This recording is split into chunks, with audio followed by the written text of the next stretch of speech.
fences go.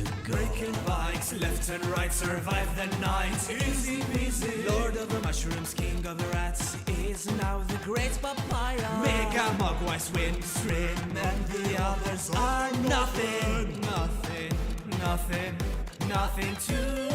Nothing to the king of mushrooms, secret king of rats, the great papaya. Grappler.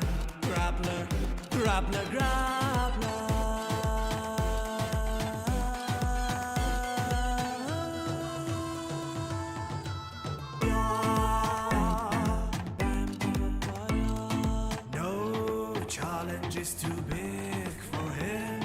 Top decks like a god. A god. Swing for the fences go. Breaking bikes left and right, survive the night. Easy peasy. Lord of the mushrooms, king of the rats, is now the great papaya. Mega Mogwai swings trim, and the others are nothing. Nothing to. Nothing to the king of mushrooms, secret king of rats, the great papaya. Grappler.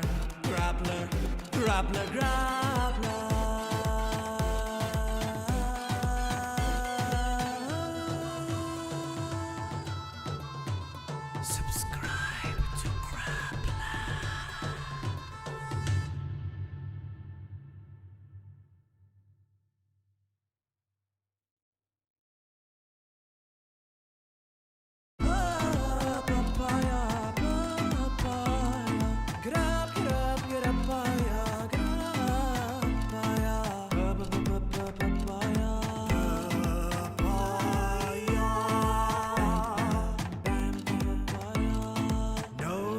Challenge is too big for him. Top decks like a god. A god. Swing for the fences go.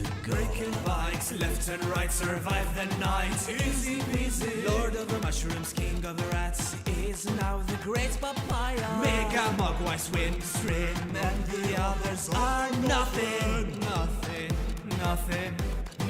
to. Nothing to the king of mushrooms, secret king of rats, the great papaya. Grappler.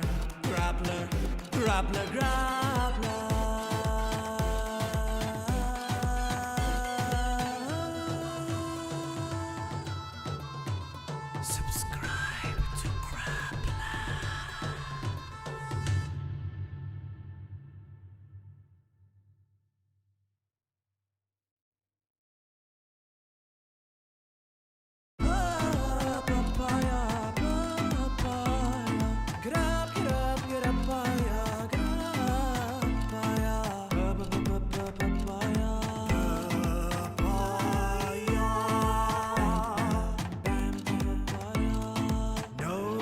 Challenge is too big for him.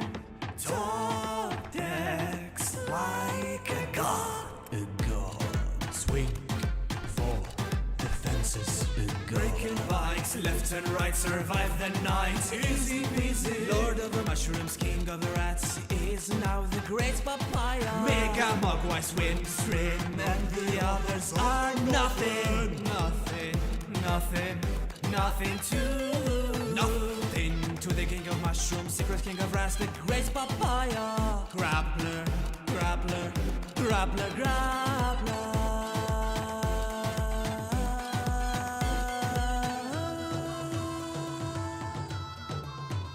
Subscribe to Grappler.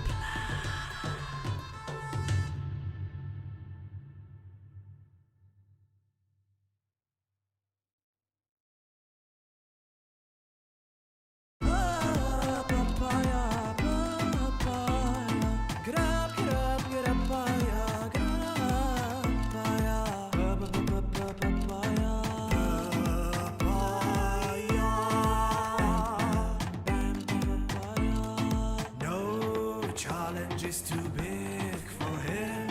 Top decks like a god. A god. Swing for the fences go.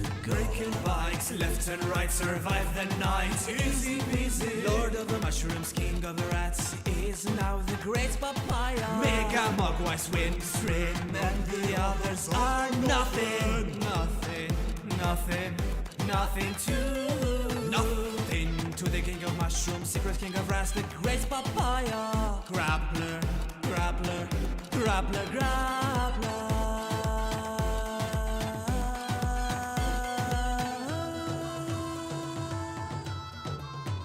Subscribe to Crapland.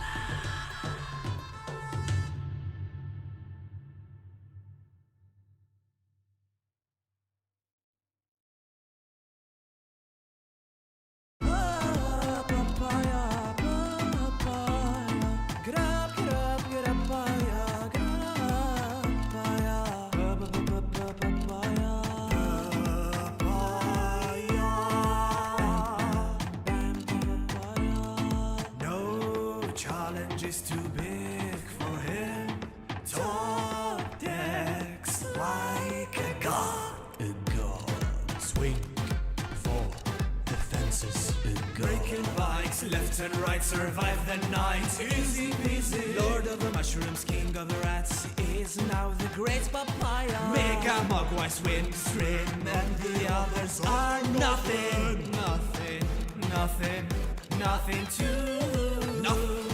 to the king of mushrooms, secret king of rats, the great papaya. Grappler.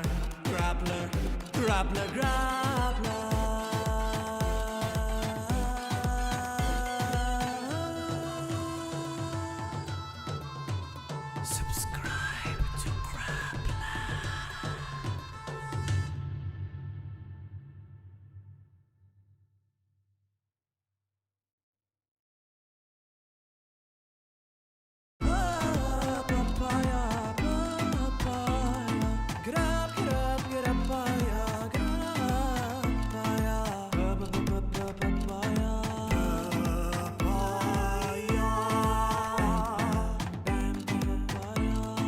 No challenge is too big for him. Top decks like a god. A god, swing for the fences. A god, Breaking bikes left and right, survive the night. Easy peasy. Lord of the mushrooms, king of the rats, is now the great papaya. Mega mugwise win stream, and the others are nothing to the king of mushrooms, secret king of rats, the great papaya. Grappler.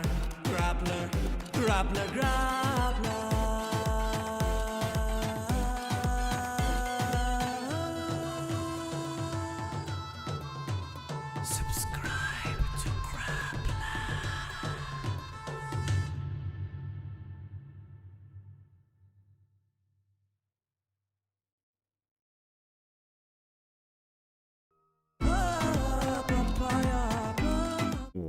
What is up, guys? We are live and welcome everybody to the stream.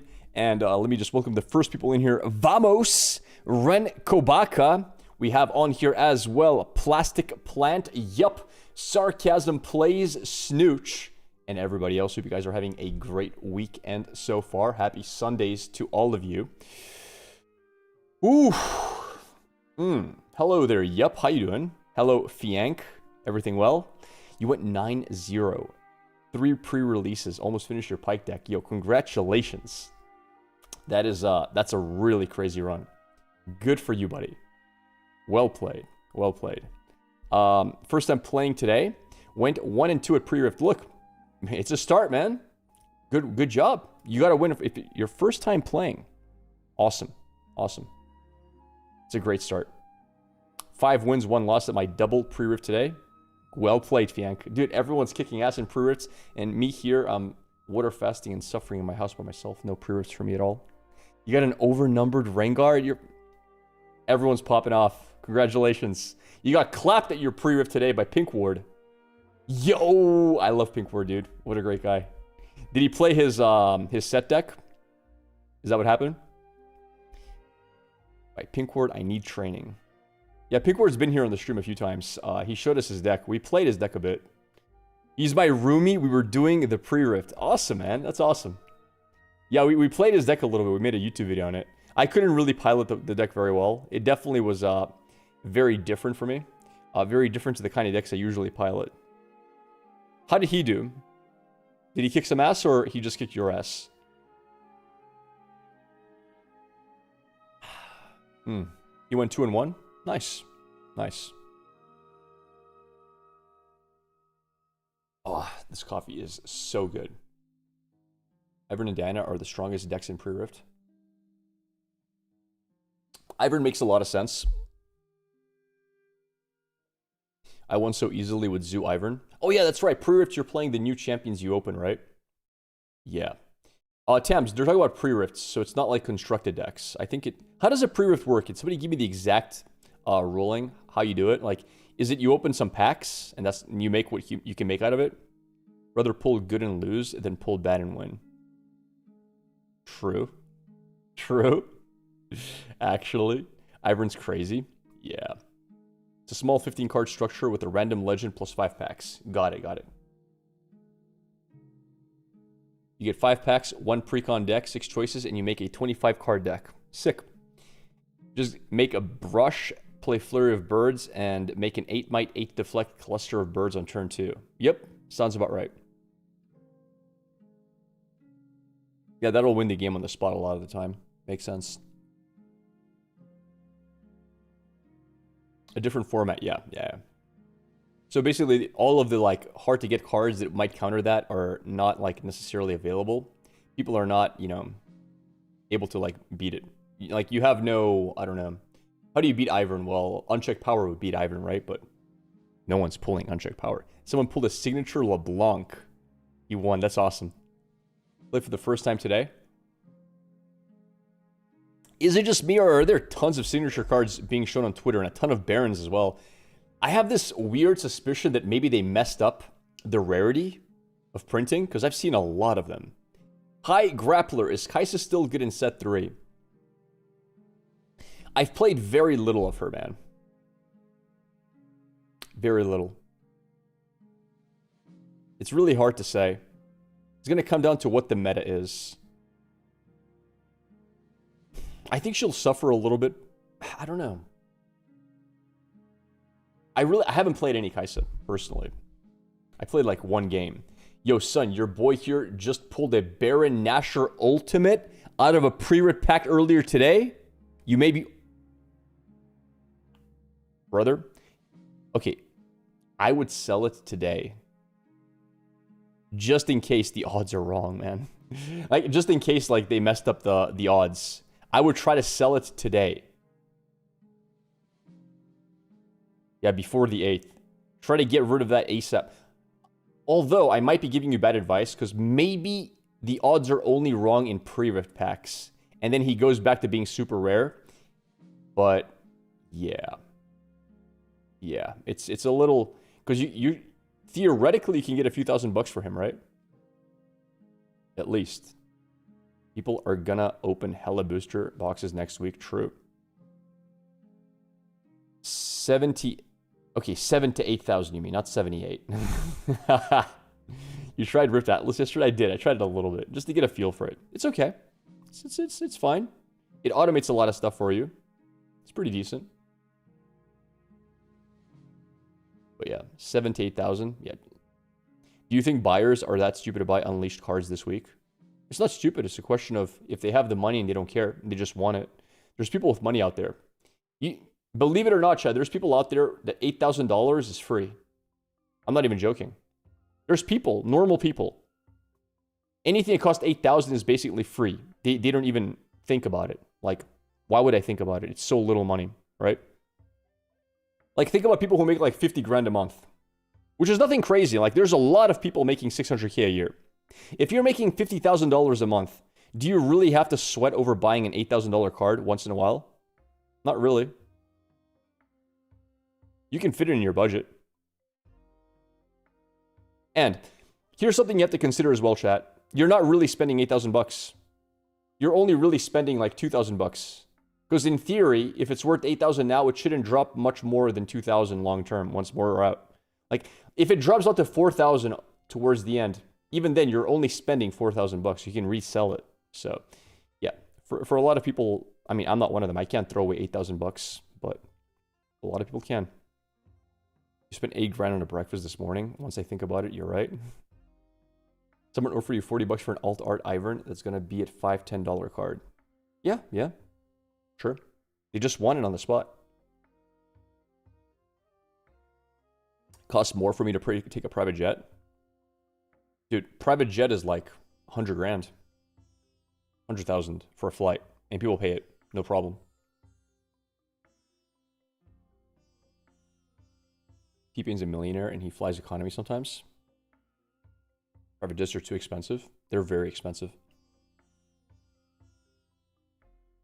I'm flying business class to Netherlands because I want to be more rested this time, and even that's expensive. I considered economy for a bit as well, just to save money. Like, you got to be careful what you spend on. Can't fly Spirit anymore. Rip Spirit Airlines. Wait, what happened with Spirit Airlines? Give me the news.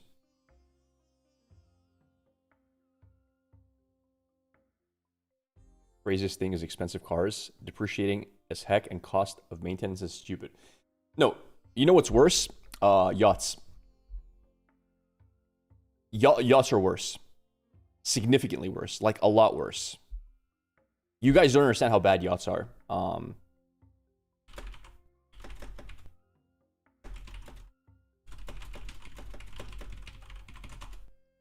Why? Why? Let's say you buy a yacht that's like $40 million. Okay? If you bought a yacht that cost about $40 million, just your maintenance on that yacht can cost you like 10 million bucks a year. Imagine that. That's why.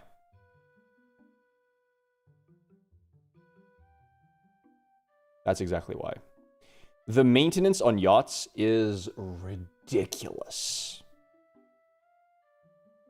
Crew prices, docking prices, insurance prices. You got to be nonstop cleaning the bottom of the boat. Like, it's a lot of money. So yeah, owning a yacht, that's expensive. If you have $1 billion, you can't afford to buy like a $400 million yacht. You'll go broke. Like, eventually. It's crazy, but it's true. Like, 600 million left over is just not really like... Yeah, it's crazy how expensive they are. Way worse than cars. You've never flown Spirit in my life because their luggage fees didn't make any sense to me. $3 flights equals bankrupt. Surprise, surprise. Well, places that make really cheap flights tend to like do it and then try to hide fees everywhere else, like luggage fees, for example. It's a business model. So the people who are cheap and want to really take advantage of the price get to do it. But there's a lot of people who buy it because it's cheap and then they just end up paying extra for convenience. You did a 2-week water fast. That's crazy. No, I've only ever done 7 days. Surprised the richest person in the world doesn't even own a yacht. I'm not really that surprised. I mean, it's a little surprising, but I like his take on ownership of stuff. And I sort of agree with it. So in my mind, it's kind of nice not to own stuff because the more stuff you own, the more passive stress you have on your brain. So that's a take, but it has some logic to it. You can always rent a yacht. Owning less is an easier life, yes. I think apart from owning a place where you live, if you're going to live there for a very long time, and owning a means of transportation, there's not much else you really need to own in terms of like big assets. I mean, obviously, I own my PC and stuff like that, but if you own 8 cars, now you have 8 liabilities. True, true. But yeah, we're about 2.5 days into the water fast. I'm feeling pretty good. You're going to start a business renting out max rarity decks. Interesting, interesting. Good concept. Elon Musk is a smart man, obviously.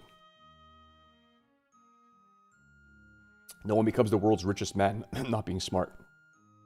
He lives in a tool shed. That's a take. I mean, I wouldn't do it. If I had his net worth, I would have a pretty damn nice... But, you know, I'll be honest. I wouldn't live in a gigantic 20-bedroom mansion either. I don't think that's comfortable. I think it's too much walking. I'd probably live where I live right now. I'm very comfortable here. I don't know. What would I actually buy? Like, if I had, let's not exaggerate. If I had $1 billion, I don't need to have $1 trillion. If I had $1 billion tomorrow, what would I buy?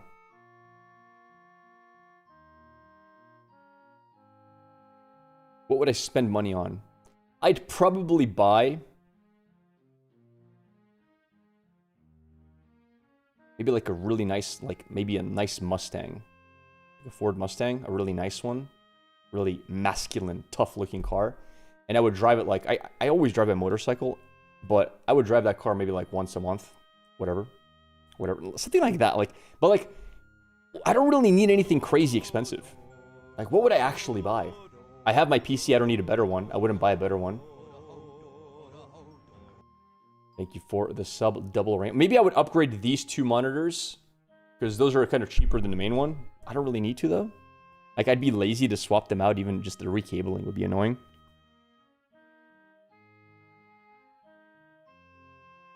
No Kawasaki Ninja? No. I like my motorcycle. I'm very happy with it. I wouldn't trade it for any motorcycle. I bought it because it's the one I liked. I mean, what else? Like, there's nothing to buy. There really is nothing to buy. I would get a maid to clean weekly. I have a maid that comes to my house and cleans multiple times a week. Twice a week, to be exact. I already have that. Maybe buy a fancy Riftbound deck? Sure. Maybe buy an all alt art deck. Yeah, maybe, but no better house for you and your family for indoors, for an indoors gym. Would I want to build an indoors gym? I'd probably... Okay. I would buy a big indoor sauna to set up. I think that would be a good investment. A big indoor sauna. And I looked into the prices. Here in Brazil, you can get them for like 20 grand. Very high quality. For like $20,000. Maybe a bit more, like $25,000. I could build a really good one. But, yeah. Better ingredients for food. I already eat the best food possible. Like the best food life has to offer. I already do that. Within reason. Red lights? No, I would get a dry sauna. No, man. There's nothing. The only thing $1 billion would do for me, the only big difference it would make, is I'd probably immediately start looking towards maybe starting a family. Because at that point, I'll never have to worry about money ever. And that's the only real downside to having kids. The potential future, what if I end up in a rough spot financially? That's really tough. That's such a stressful position to be in. I'd never put myself there on purpose. So I'd probably do that. I'd probably say, hey, you know what? I'm probably going to do a bit more traveling. Probably going to start meeting more people in real life. Maybe find somebody who has similar family goals as I do. I'd probably do that. But that's a change. That's not buying something, right? That's not like a buy. It's not like an object I'm acquiring. It's just that the money gives me all of a sudden a new form of freedom. I wouldn't stop streaming. I really wouldn't. Honestly. I'd keep the exact same streaming schedule I have now. I like streaming. I do it because I like it. But with a prenup, obviously. Yeah. $1 billion plus a wife is 500 million. Nice. Playing tennis in Dubai with the prince's daughter. Maybe. So yeah. Very, very little would change. I'm sure a lot of you guys would have much bigger changes. Probably a lot of you would quit your jobs. Like if I had a job I didn't really enjoy, I would quit, obviously. That would be like, that's like the biggest major change you can get. But I had guacamole to your Chipotle. Nice.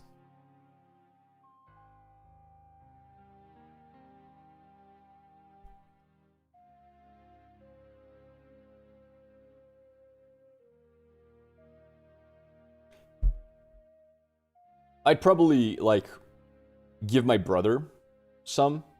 I'd probably just give him, like, if I had $1 billion, I think I would give him, like, 5-6 million on the spot. Just because I know he's smart enough just to leave it in the bank sitting there. And he'll never need money ever. regardless of what happens. So I would just do that right away. I mean, if he asked me for 20 million, I would give him 20 million. If he asked me, if he needed it for something. But in general, that would just be the first thing I say. Hey, here's some money, you know, just live off the interest. My parents are pretty decently off. They don't need it, but I would just give them whatever they wanted as well. Other than that, I wonder if I would give any friends any money. I don't know if I would.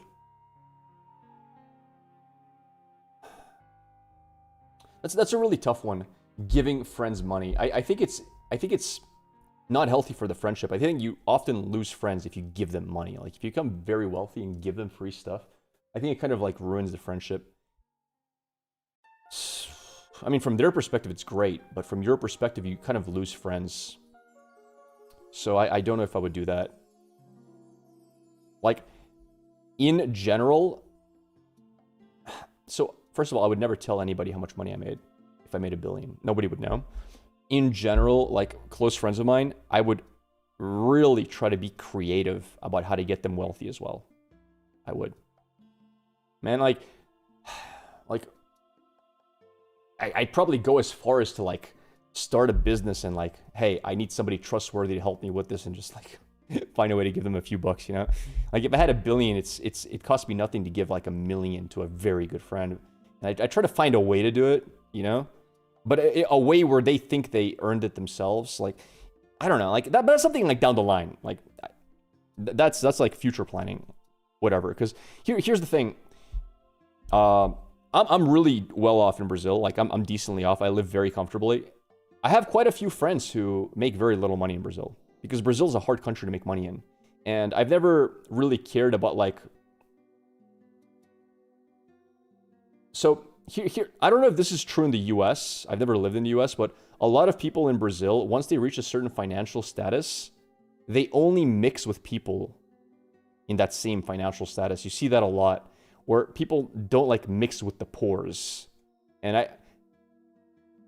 I don't even criticize that. Like if I see somebody like that, I don't really think badly of them. It's a decision. But I think it's a little bit immature. Although like people can do whatever they want. But like I have a few friends who have a lot of money. And when I say friends, I mean like good acquaintances. But I have a lot of friends who have no money. Like nothing at all. And they're just as good friends.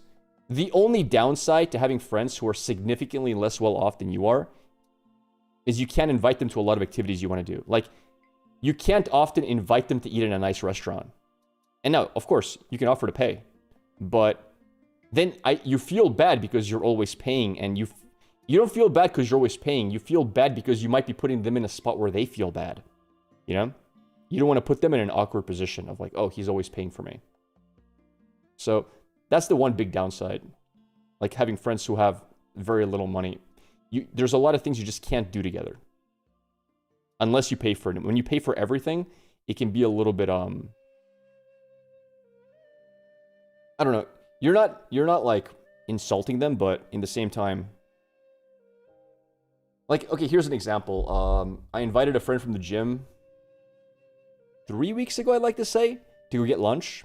And it was a nice restaurant. I liked eating there. And I invited him for lunch, right? And the guy makes, I know, you know, I'm not saying who he is, so I can tell you. He makes about $300 a month, full-time working. And the restaurant isn't that expensive, but it was like, for like $20. For Brazil, it's not cheap, but it's not super expensive either, bro. So it came time to pay the bill. And I just said, I'm paying it, you can pay for the next one. I never intend for him to pay for the next one. I feel bad somebody paying 10% of their monthly salary just to go get lunch, right? Now, they insisted on paying. I'm like, nah, dude, just pay the next one. I paid it anyway. But, you know, I can't do that 4 or 5 times in a row because I'll kind of be insulting them. I have to let them pay for the next one. But how can I consciously let them pay $40 when that's like, yeah, like 2 days of work? How can I consciously allow them to pay for my food? So yeah, that's a really big downside. So like maybe a very good friend, I would find a way to funnel him a lot of money just so we can do stuff together more.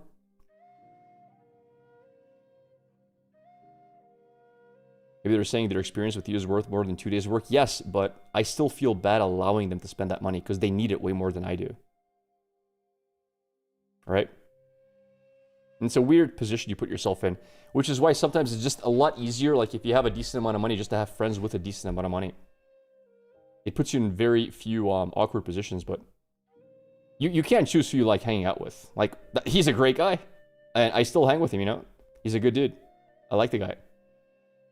I've never really cared how someone's financial position is, as long as, you know, we can banter, we can chat, have a good time. Ultimately, with a ton of money, I would do my best to invest in a better future. Well, I mean, once you have a lot of money, your future's already guaranteed. It's whatever you want it to be. That's how you are with your partner in Brazil. I feel bad letting them spend so much for basic things. Yeah. But in the same time, I think it's wrong to just give people money because while it might help them, it sours the relationship. It starts turning it into something it's not.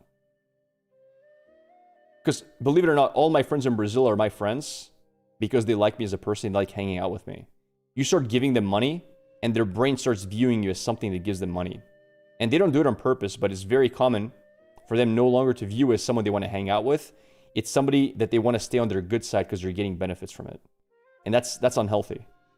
So by giving people money, you're kind of ruining your friendships, even though you're helping them out. So then it's a question of, do I want to help out my friend and make him rich, but in the process lose him as a friend? Not really. And also, like, let's say, well, you know what? I just won $1 billion. I'm going to give my friend who's broke $10 million. And one time give it to him, never again. Just so he can be rich with me. It might work out. But some of the time, that friend can literally end up resenting you. Not because you did anything wrong, but because what happens from their perspective is, oh my God, I'm worth 10 million. I'm so happy now. But then for the rest of his friendship with you, he's indebted to you for that. And while consciously, I know it doesn't make sense, subconsciously, it can weigh down on a person. Every time you hang out, if they disagree with you on something, they can't really shout at you or tell you to fuck off because you gave me $10 million, you know? I'd be ungrateful. And slowly, that can erode a friendship. Because you can no longer be as honest with the person because they did you such a huge favor in your life. So, yeah, it can break a friendship. Yeah, you add money to friendships and very often it can just erode it. First they're thankful, then it becomes the norm. Yeah, I mean, there's a lot of ways it can go wrong. And it's unfortunate, but it's true.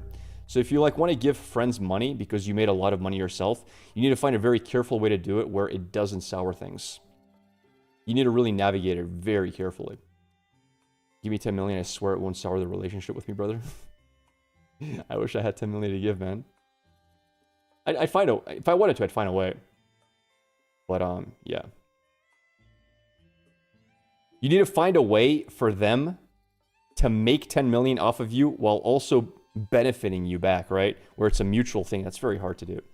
Here in Brazil, it's like the things are priced in dollars and we are paid in reais. Like what you can do is just say, hey man, let's open some businesses, right? You can afford to open $1 million business every week if you're a billionaire. And tell them, hey, I need somebody trustworthy to help me with these businesses out. And you know what? You give them a percentage of each. You'll make really good money that way. And as long as 1 or 2 of the businesses succeed, that's all it takes for him to have something. And he'll feel like he contributed. Like, there's ways to do it. Hand me $1 million, I tell you to fuck off, still trust, I got you. Thanks. Not gonna lie, if I became rich, I'd give most of the money away in its interest. It feels really good for me to give money away. That's fine. I mean, everyone should do with their money what they want to do. Weird topic. Also, thank you for the follows there. Snowstorm, Yo-Yo Max, Shinra, Tensei Wo, Kurisho Fleur, and It's Bisorin. Thanks, guys. Welcome to the stream. These are all offline follows. If you see my VOD, nice to have you on here. Are you sad Runeterra died? Not actively, passively, yes. When I look back on it, yes. I don't really think about it much these days. It's been such a long time. But like when I see old Runeterra videos, for sure. Really good days, man. But long term, hey, YRG. Thank you for the sub, buddy. Thank you very much. Your first ever sub on here. Thanks for the prime. Also, Double Rainbow. Did I not thank you for the double sub as well for the second sub 14 minutes ago? Thank you. Thank you.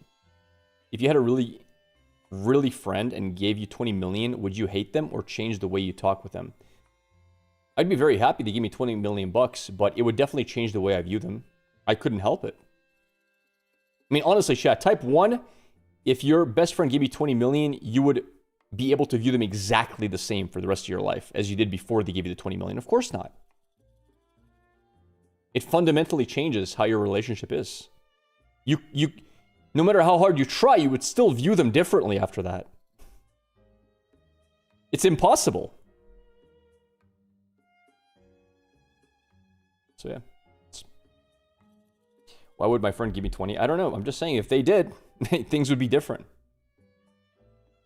It depends on the way they do it and what they say. Yeah, but like, still, you would fundamentally view them as somebody who gave you $20 million. That can never go away. You can't forget that he did it. And then everything that happens in the future, that is going to be weighing on it, right? You would feel forever indebted. Most people would. Most people would. It'd be very hard to tell the person, hey, fuck off, I never want to see you again. Like, type 1 if I'm right about this, and you know I am.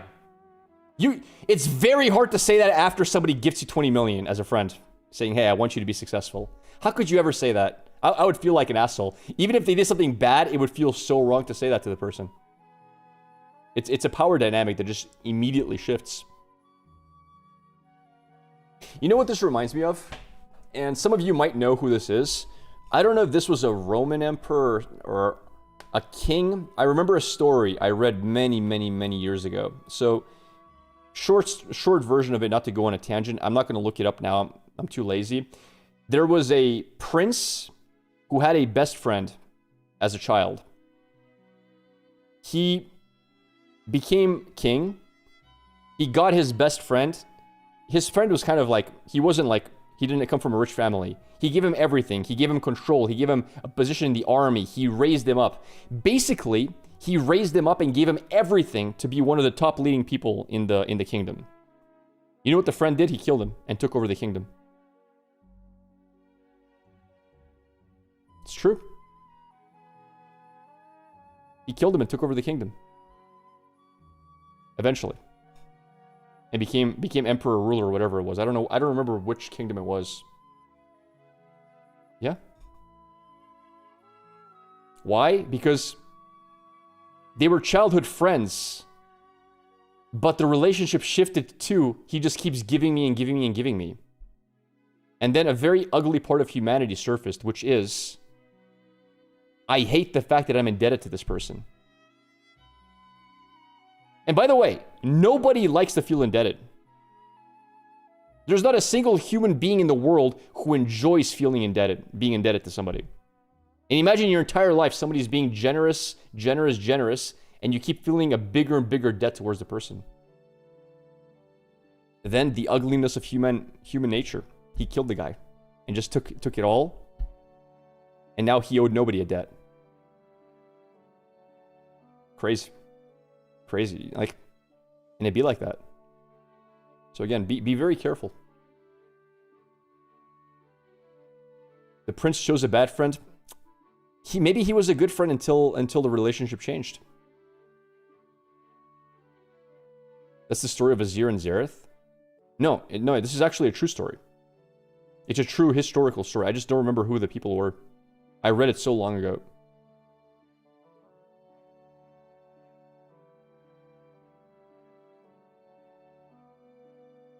But it's not something that's uncommon or unbelievable.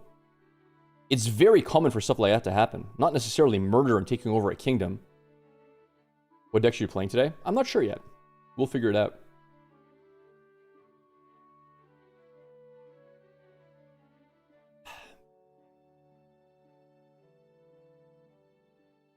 Not the same. Maybe their lore is based on it. Maybe it is. You don't know how much about Riftbound, but how would you compare it to Runeterra? No level up animations, filling up the stack with spells. You're gonna miss that. I mean, it's not an online game. It's a real life game. It's a physical TCG, so the rules have to be very different. How would I compare it? You can't really compare it. Or, by the way, somebody just followed on YouTube, XXX something, D something. Thanks for the follow, buddy. You can't. Entirely different games. As an online game, Runeterra is way better.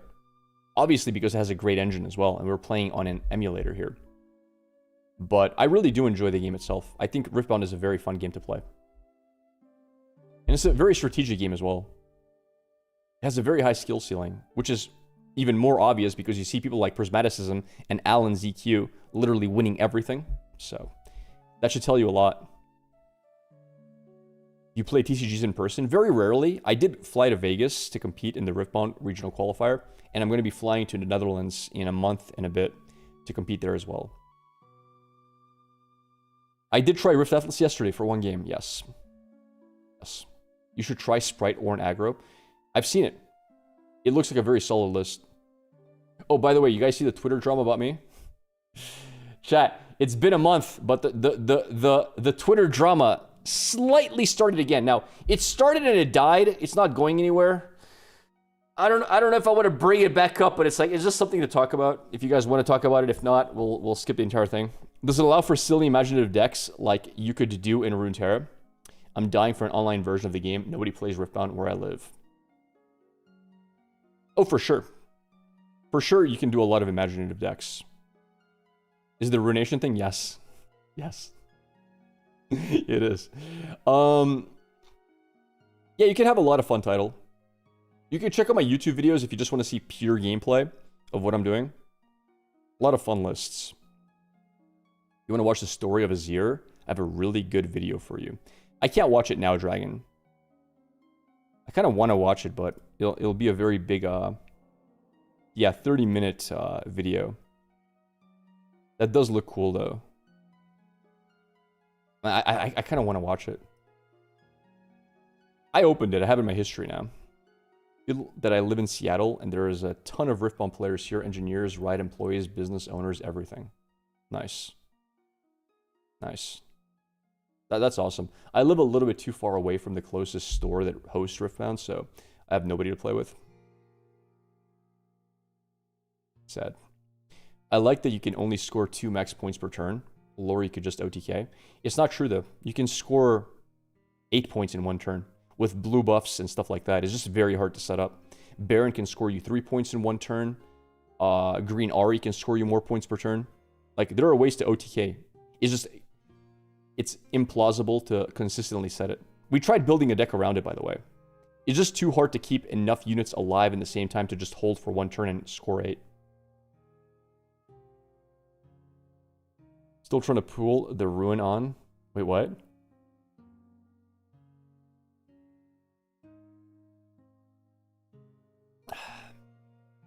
Lucian with Skyfall and Red Bramble. Sure.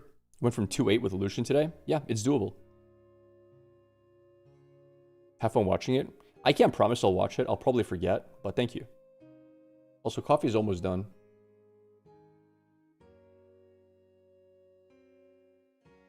Good.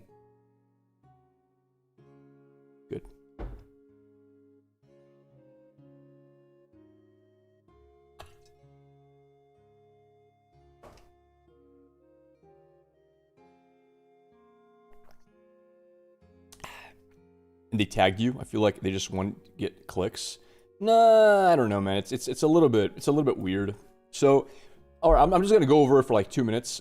So about a month ago, a bit over a month ago, we made you guys probably saw it. We did I made a card art for Ruination saying, hey, I love that Ruination is a spell. It's one of the coolest spells ever. And I hope one day we get an overnumbered for it. That looks really cool. So what I did was, I made an overnumbered example using AI, and everyone's like, oh my god, that looks awesome, right? I can show you the tweet here. Let me find it.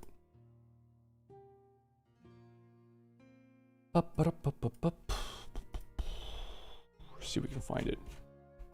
Where did we tweet it? That was end of March, right? Yeah, here it is.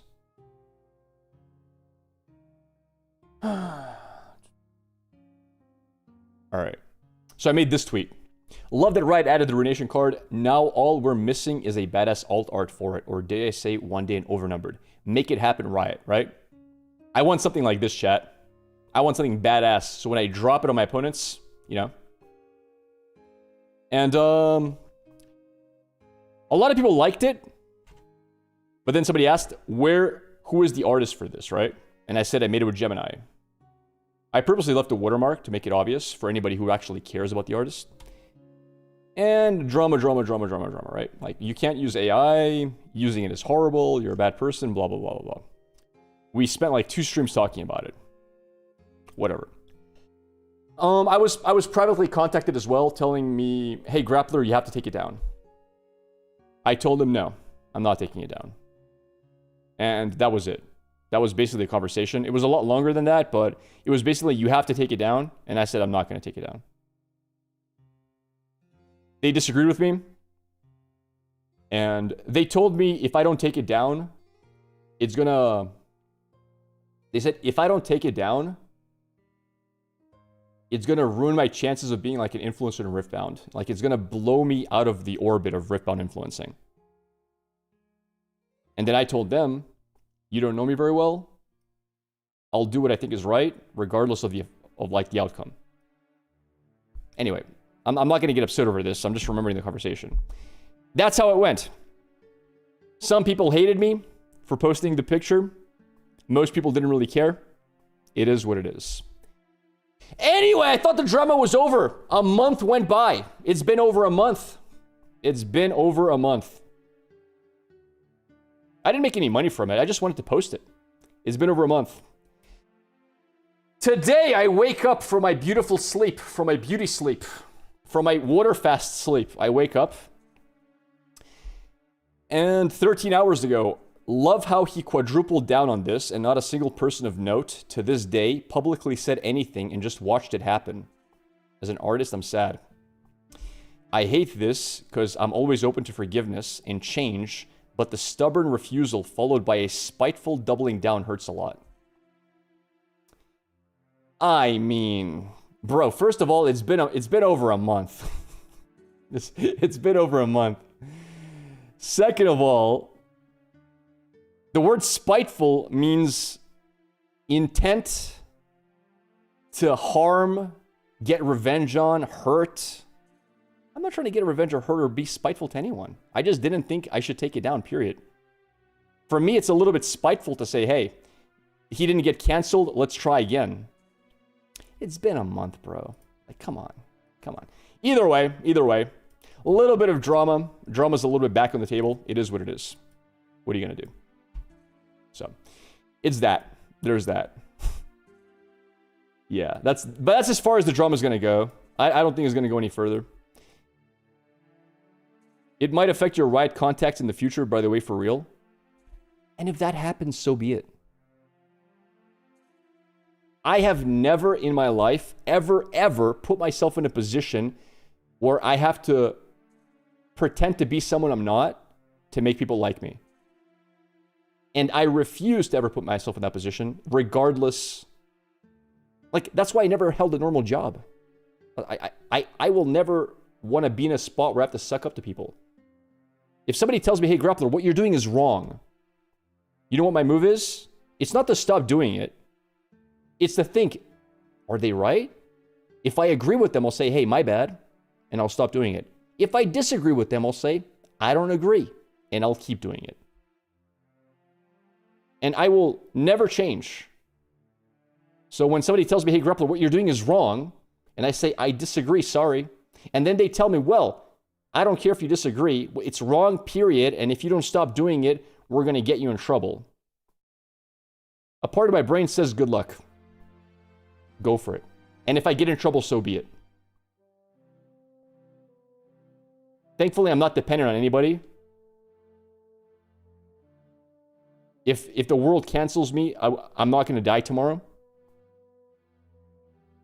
It is what it is. So yeah. Yeah, if it affects my Riot contacts in the future, so be it. I don't think I did anything wrong. I stand by that. I'm not going to change my tone. If somebody can prove to me I was a bad person, I'll change my tone. No one has been able to do it thus far. So yeah, I stand by what I did. I stand by it. I'm not going to remove it.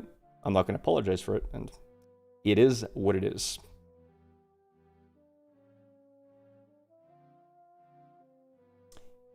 That's as far as it's going to go. But yeah. Funny how people think spitefully doubling down. There's no spiteful doubling down. You just be saying, I don't agree. A lot of people would instead just say, hey, sorry, just to get it over with. But anyway, makes me want to use AI for art. Like, I could maybe even see an argument if I was like selling merch. Like if I made a Ruination card, hey, I'm selling this really cool Ruination card. Pay me money. I could maybe see an argument that that's kind of scummy. Maybe. And even then, I'm not sure if it is. But like, dude, all I did was make a meme on Twitter. Calm down. You can't even meme these days. Their opinion is, by the way, if you want a meme with art, you still have to pay $500 for somebody to draw the meme for you. Nah, bro, I'm good. All right, let's skip the drama. I'm gonna start getting a little bit heated if I don't skip this. We've already covered this a month ago. I don't want to go through this entire arc for another 2 days, but I just wanted to say my say for the people who care.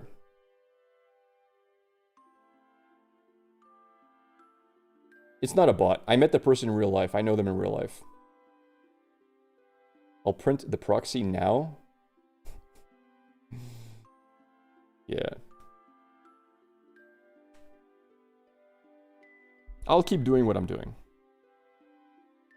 If they're so mad, they're probably impressed by the art. Who knows? It is what it is. I think it's a little bit... Let's put it nicely. Well, not even nicely. Let's put it in the proper phrasing.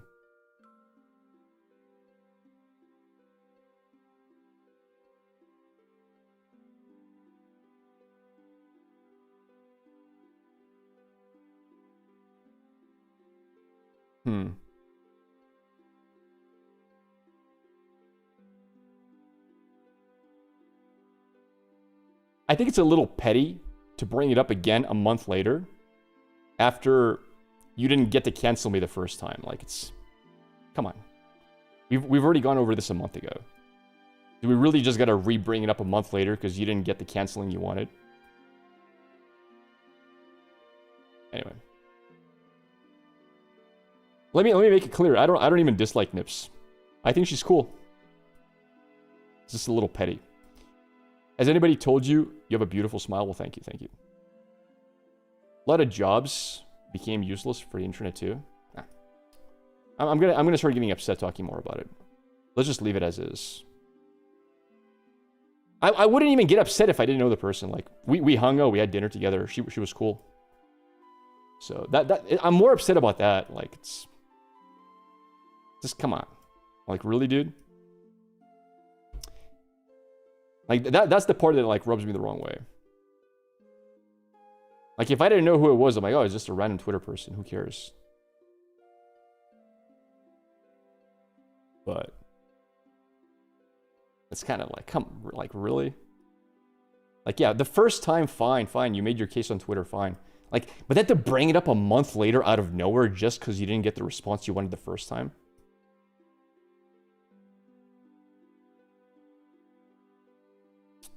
Whatever. All right, let's play some games. Yeah, crazy world we live in, man. Crazy world. Especially during my water fast. I have no carbs in my brain. I haven't had food for 2.5 days. I don't have the mental energy to respond.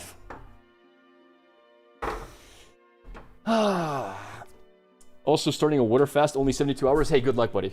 Good luck to you. I hope it goes well for you. All right.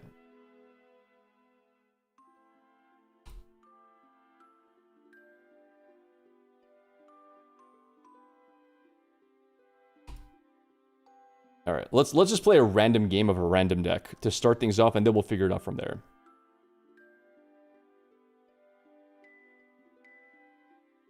Hello, player 8474. You need no carbs there, just protein.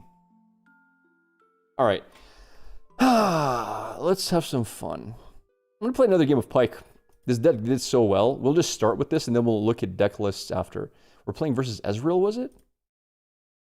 No, he changed deck to LeBlanc. We're good. Scene change? Thank you. Thank you. I'll change it now.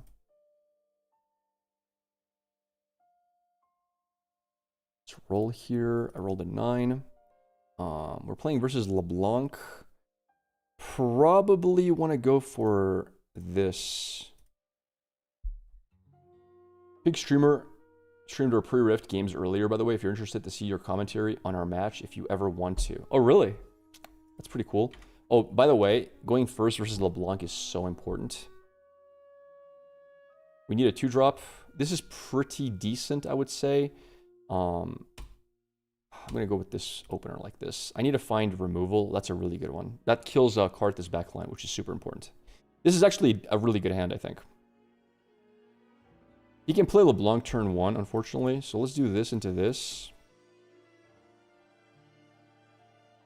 Yeah, LeBlanc turn 1 is a really big problem for us.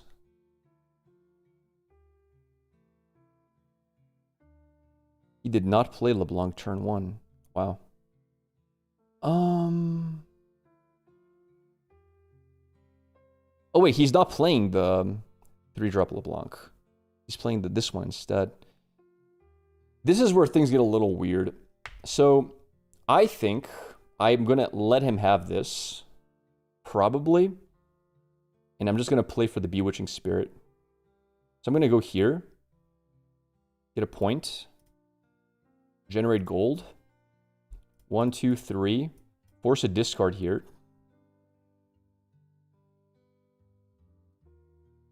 Because he can't start multiplying with all the discards happening anyway. Tap 1, bring this back, and get another gold. So the idea right now is very solid. We're going to make him run out of cards. We have double gold for Falling Star if we want that as well, which is really good. This is not the Death Knell version. I'm aware.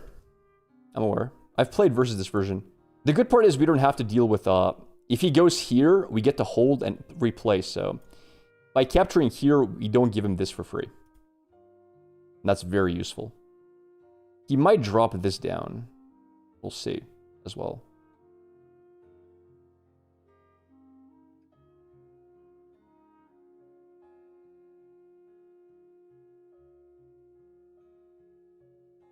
Yeah, he's going to have a hard time.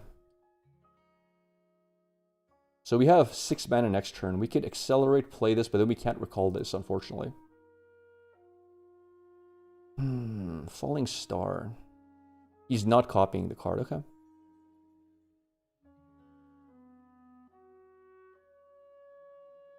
Okay. Lilia. That's fair. We've got such a good Falling Star now. Wow.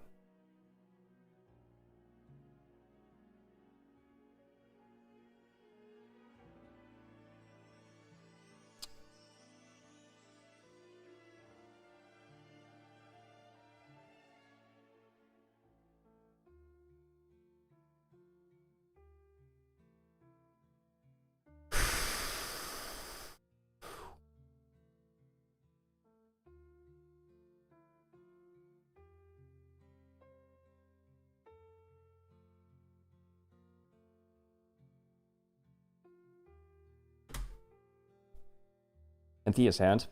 I can't afford to lose the Bewitching Spirit. This is only at battlefields, so I need to actually only play it on battlefields.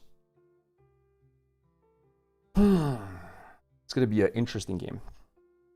He might double capture here with 5 mana double sprite. We'll see. If he's playing sprites.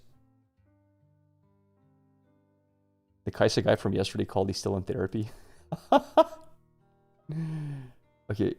Is he... Okay, he played 4. So what is the other 2 mana for?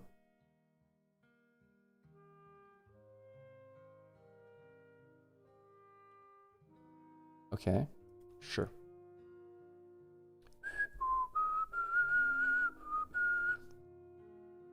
Let's capture here. 2. 1, 2, 3. Discard.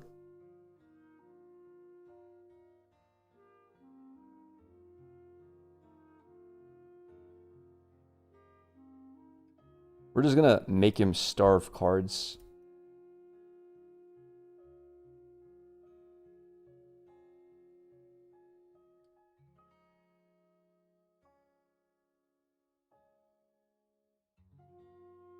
Discard.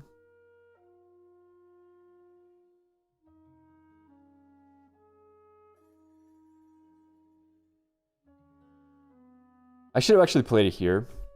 I'm gonna ask if I can. Mind if I play in base?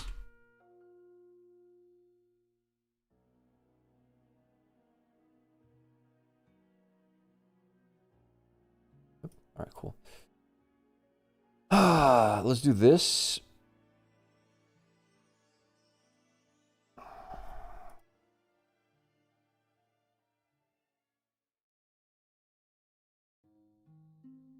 I'm not gonna ramp. He wants to double draw off of Sentry. We're actually gonna bounce back the Gust and the Sentry, not to give him double draw. I think. He might actually go Sentry over here, by the way, which is a solid play. On the other hand, if he just goes here, I think we just trade and kill it. I don't know. I might also bounce back the Sharkling. Next turn is a little bit weird. I'm not sure what the right play is next turn. I could have also saved for Baron. I could have tapped, ramped, just let this go through. Play Baron into attack. That might have been the better play.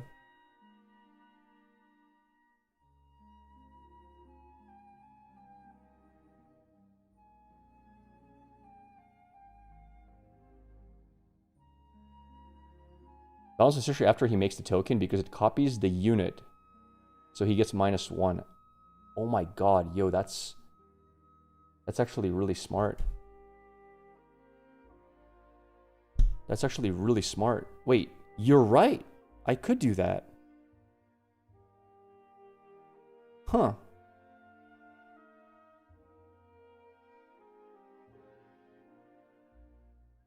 Can I do that as a reaction to him making the token before the token copies? Like, does the token open a trigger for copying? Do you guys know? Yes. Wow. Or we go to 3. That's insane. Wow. That's actually insane. So we're at 3 now. I wonder what that is. The reflexive trigger. All right, let's do 1, 2, this. 1. This. Okay. We draw 3, channel 1. We can play Baron very easily next turn. We can play this guy next. Reveal. 1, 2, play this. 1, 2, play this. 1, 2. Play this, do this, tap this back, draw.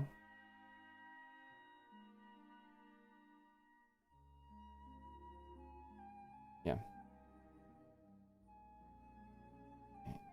Is what a trigger.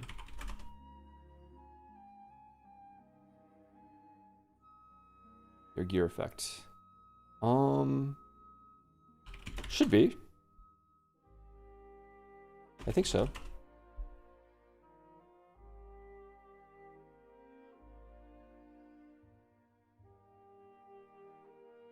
Yeah.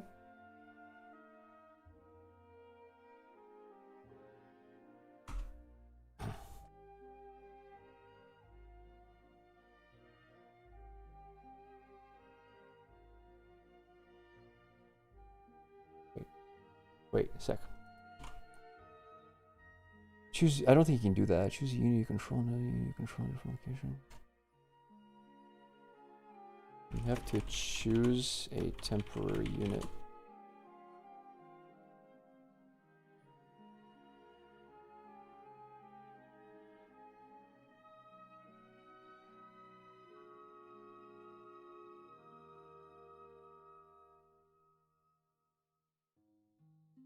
You still want to do it?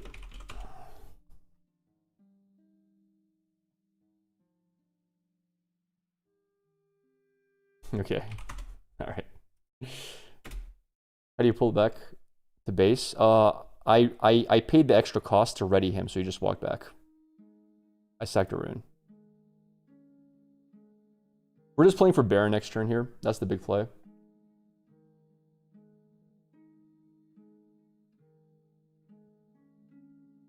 I wish I had 1 mana for Gust on this. He's gonna draw a lot, but I think I should just be winning with Baron next turn. We're playing for the Baron win con. That's my main play. I don't think he has Ruination top deck. I don't even think he runs Ruination, but you never know. Dun, dun, dun, dun, dun, dun.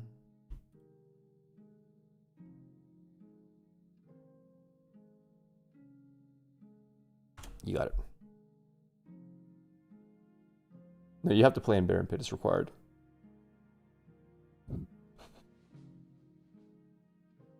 Oh, Jesus. Oh, wow. That's a... Oh, really? That's unlucky top deck, dude. That's an unlucky top deck, dude. Wow. That's an insane top deck. That's literally the best top deck he could have hit. I mean, good. Good for him. It is what it is. 1, 2, 3, 4, 5, 6, 7, 8, 9, 10.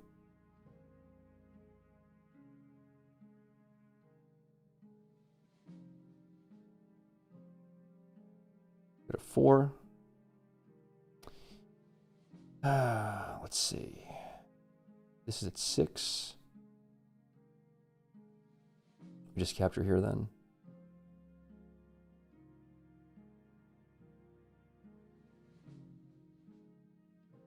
Kill. Go to 5. 8. 12 night.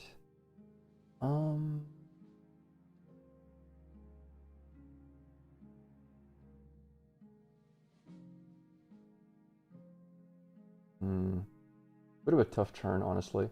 I think I want to play just this.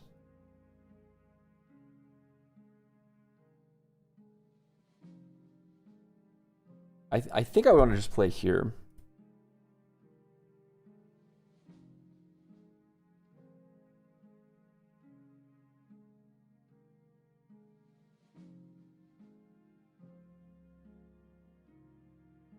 What server are you playing? I think whatever the North American one is.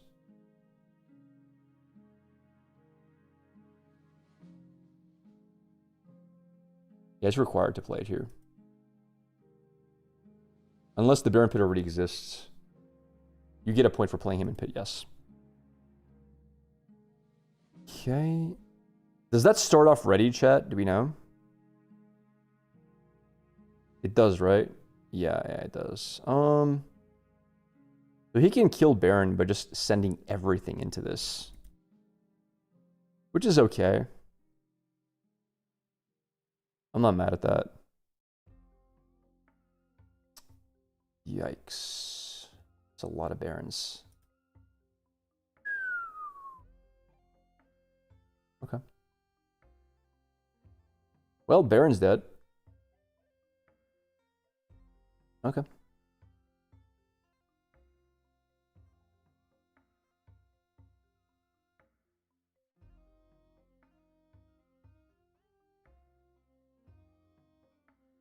Good kill.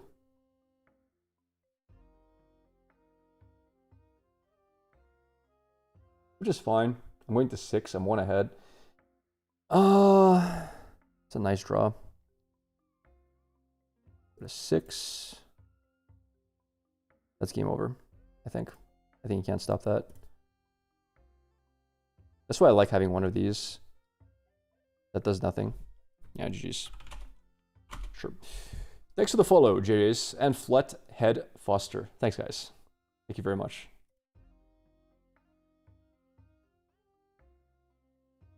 All right, next game, they're going first. Forbidden Waste is pretty good. I think I want to go for a longer game, though.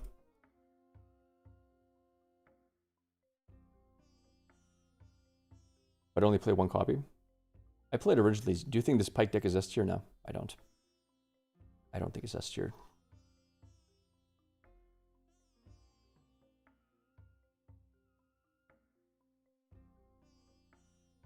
All right. We'll make it work. So this is the really, really, really powerful one, by the way.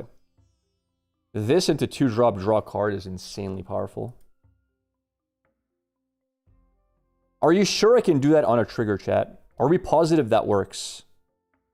Like, are you sure that when he's making the token, I can recall during the trigger? Okay. All right. Then we'll attempt it. So basically, we're forcing him to discard a card.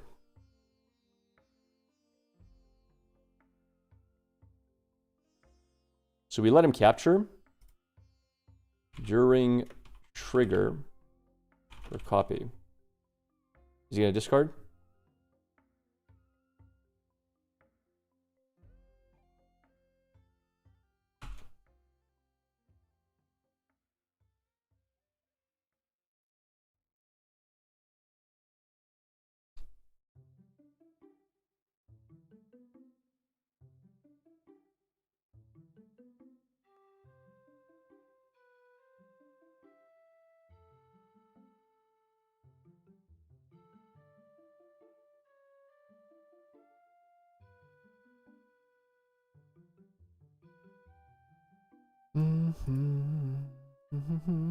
Yeah, that's a really strong play. I like that a lot. Just bounces that along. No, because then he doesn't discard a card. This forced a discard. I gave up 1 point for discard. I think the discard's better. I could be wrong.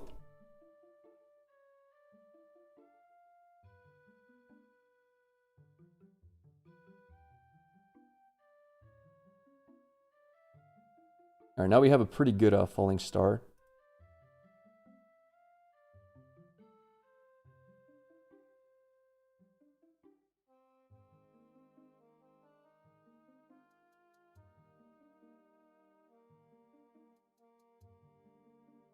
I need tempo, and I can't play Fizz because there's nothing to use.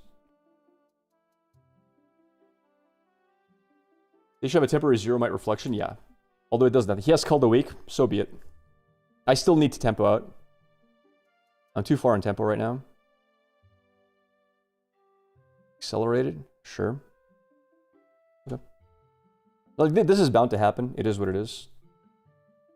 Hopefully he plays another unit. Because he's running out of cards. He needs to win early. I have Fizz into another falling star. So we're going to hope for the best here.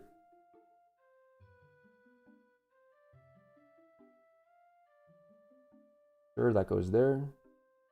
Come on, more units, please. More units, please. Pretty please. Unlucky. Let's see. Do we ever not kill here?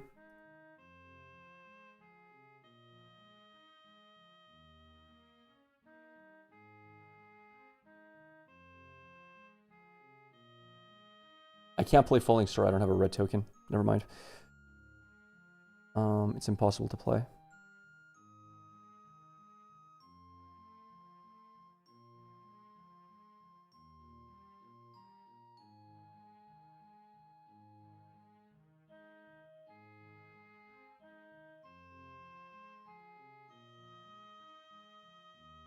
I have no choice but to do this.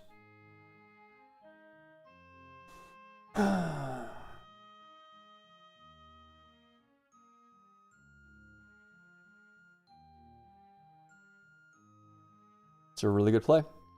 It is. Okay. I'm dead.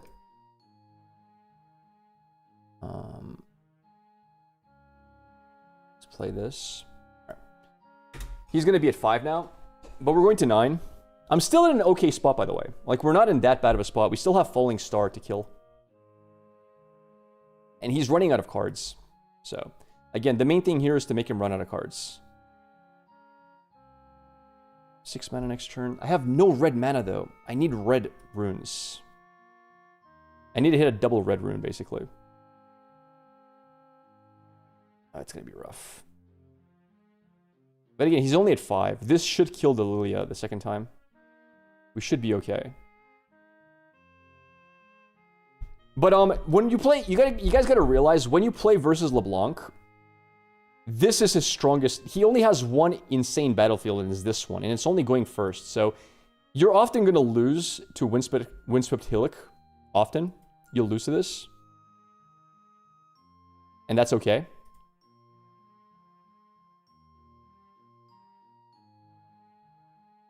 Ooh, Hui is rough. Hui is so bad for us. Alright. So yeah, this is the game you're supposed to lose in a best of 3. I mean, okay, we actually hit. So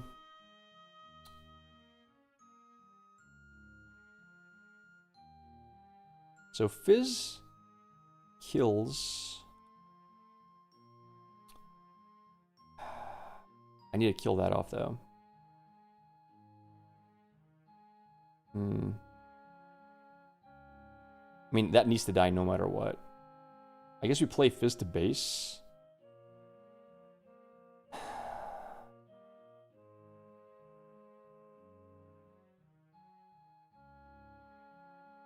Have I not captured this entire game? Do I have no capture chat?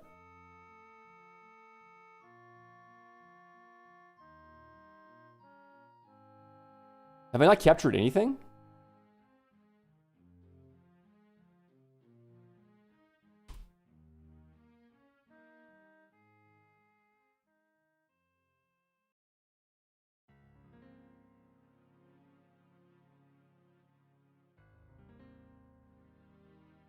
Kill Hui.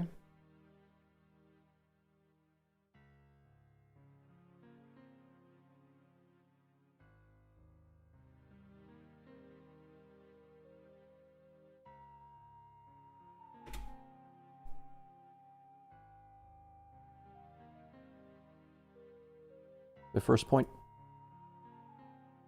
I think. That's rough.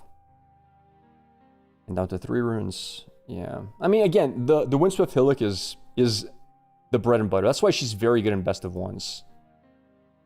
In best of 3, she's a lot weaker. And this is winnable, it's just very hard to win.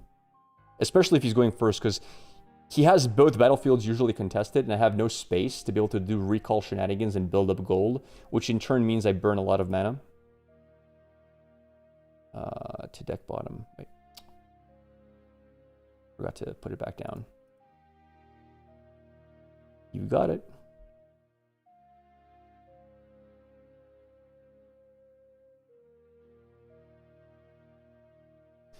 Dun, dun, dun, dun. Imperial Decree gone. Okay, he wants to make another Lilia. I'm okay with that. He's at 6. The game goes to 9. It's going to be a long game. Sure. This can kill that. I just need to make sure he runs out of cards. He needs to play all his cards because I have Spirit in hand. Okay, he's in trouble. Wait, why not discard the seal and keep Imperial in hand? And then he can play Imperial, gank, and kill. Huh? I don't like that play. Alright, this is where things get weird. We go to 2 points here. We have 4 might here. We can kill this off if we want. We're in a tough spot, Chad.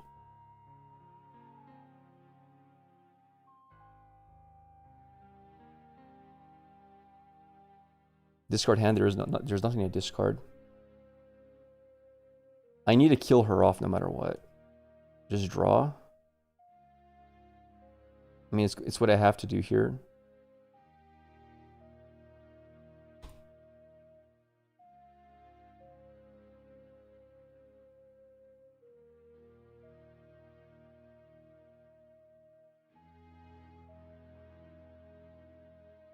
Ooh, that's really nice.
I don't know if that was correct. I think that was our best play though. We can't let him have accelerated units in hand. One's a LeBlanc, he passes, that's really good for us. Alright, so now we capture here, obviously. Go to 3. We do 1, 2, 3. Discard his card. Bellow's Breath is gone, that's huge. He's at 6. Oh man.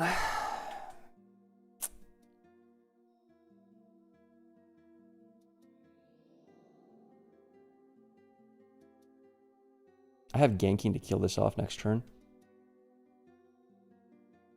Oh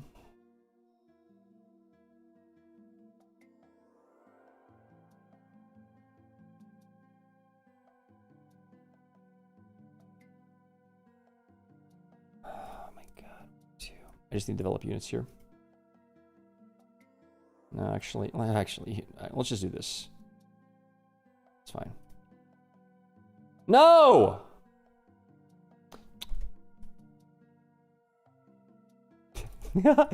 Guys, guys, I can't gust this. It's 4 power.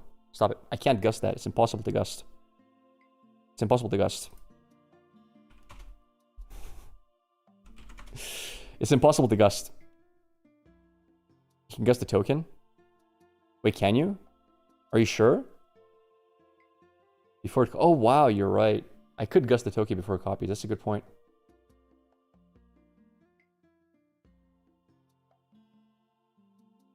You can kill your gear in response to your own detonate. You'll draw 2. I don't think you can.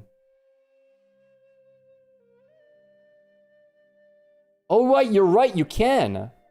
You're right, you can actually do that. Oh my god. Holy crap. That's insane. No, you're right. From how it reads, you're able to do that. That's crazy. Holy crap, I didn't know.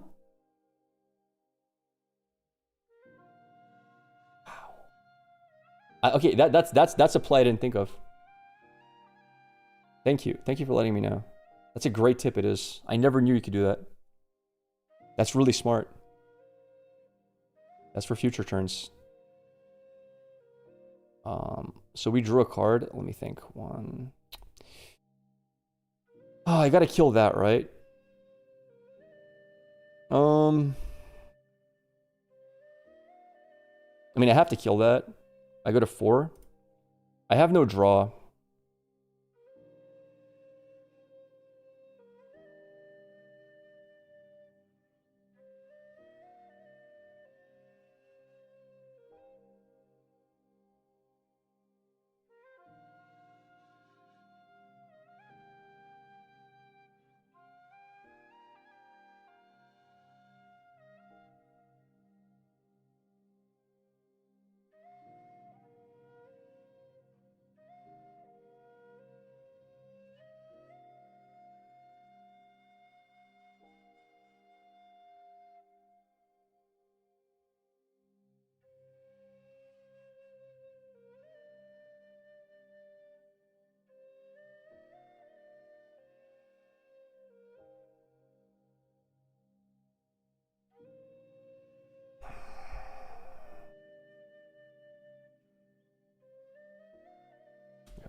Yeah, she doesn't disappear.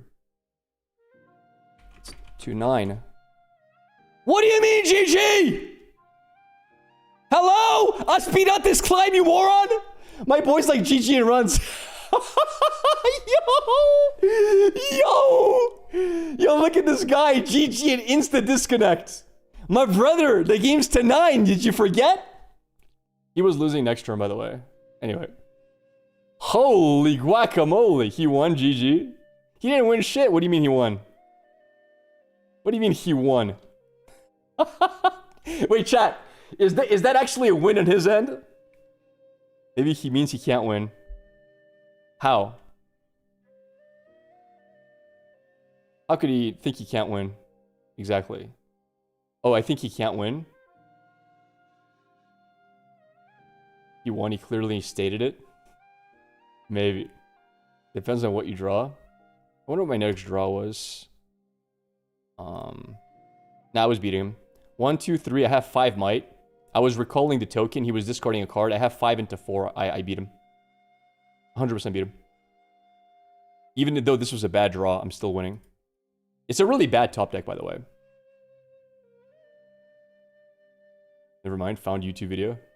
Wait, what? But yeah. Thanks for letting me know. That Gus interaction is super, super interesting.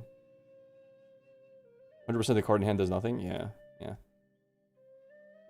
Did you try to refine Jin deck? Very, very, very mildly. Very slight refining. I didn't really go far with it. Let me reset the Zelda music. What a fun list. Alright guys, let's have a look at if any new decks are out in the Riftbound meta. Let's do a bit of stealing. Let's steal all the tournament decks and pretend they're our own. But before we steal, the obligatory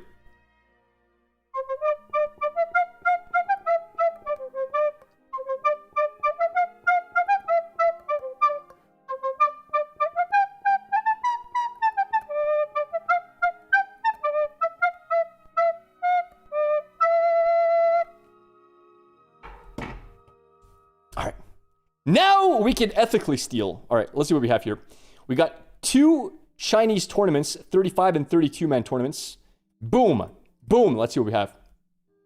That was the Gus token interaction. So basically, LeBlanc captures. She has to discard a card in order to make a token that then copies her card. I let her discard. I let her make the token. The token is going to copy a card, but the token, when it's summoned, is a 0 might token. And while it's copying, I gust the token because it's 0 might. And it gets gusted before it finishes copying, which means it just gets destroyed. You don't think the token starts a chain though? Good question. Let's look. Let's have a look. Cards, card gallery, collection. All right, let's read carefully. LeBlanc. When you conquer, you may discard 1 and exhaust me to play a ready reflection unit token there. So she plays a ready reflection unit token there, it becomes a copy of another unit there. Let me see. Can we find the reflection token? Reflection. I become a copy of something when played. I don't get that card's play effect. Read the errata. Okay, the errata, thank you. What's the errata? Okay, when you hold or conquer, you may discard 1 and exhaust me to play a ready reflection unit token then do this. This becomes a copy of another unit. There, give it temper. Okay, then do this. Is this a separate chain or is this all one chain?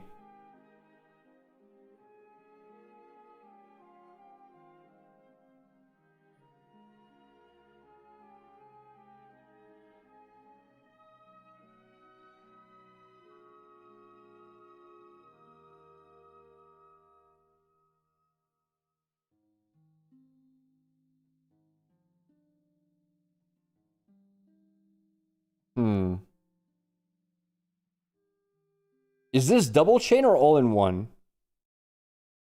First, it makes the token on 1 trigger. Then, on a new trigger, it copies the unit which chooses. How do we know this is a new trigger, by the way? Just so I can know for future card rulings. What clarification is there that then do this means new trigger opens?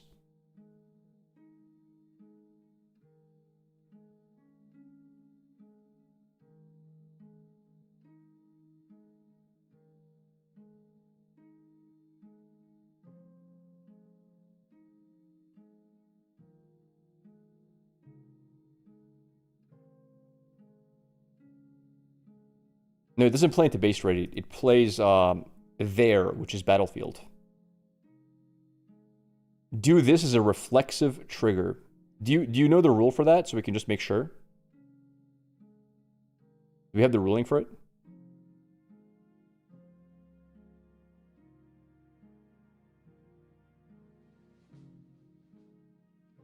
As Grok. Guys, after the whole AI debacle, I am banned from using AI on stream, otherwise I might get cancelled a 3rd time.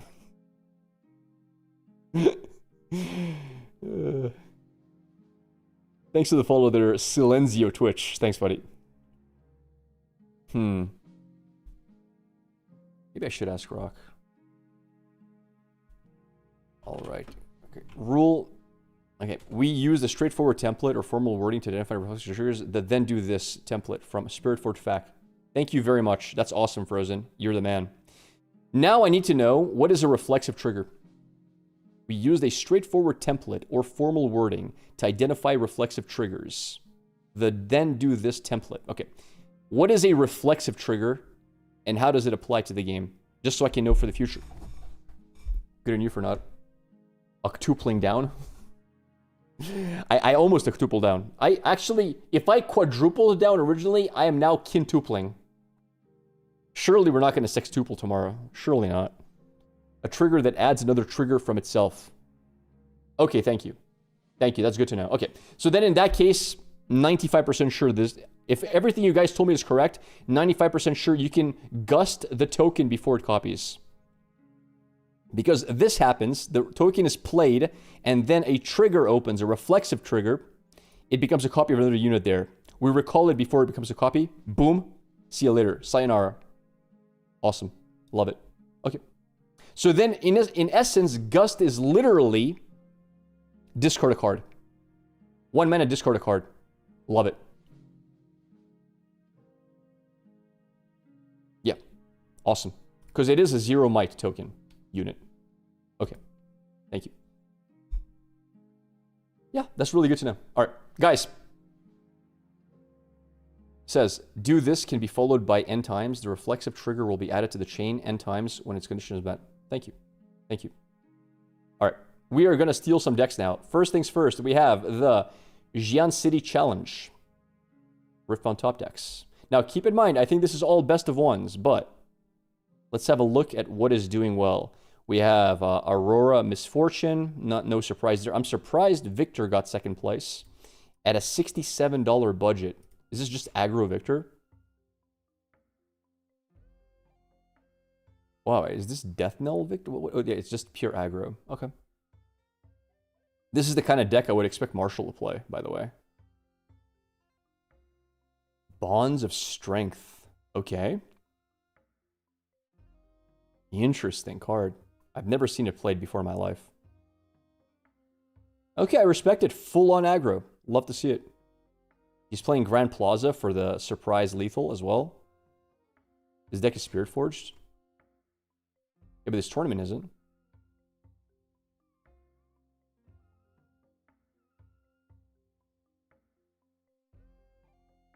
You're right, there's no non-Spirit Forged cards. Oh my goodness. Wait, did I open the wrong tournament? No, there's LeBlanc players. Chinese meta at its finest. True. Is it a triple Hui version she's running? It is. Yeah, very, very standard list.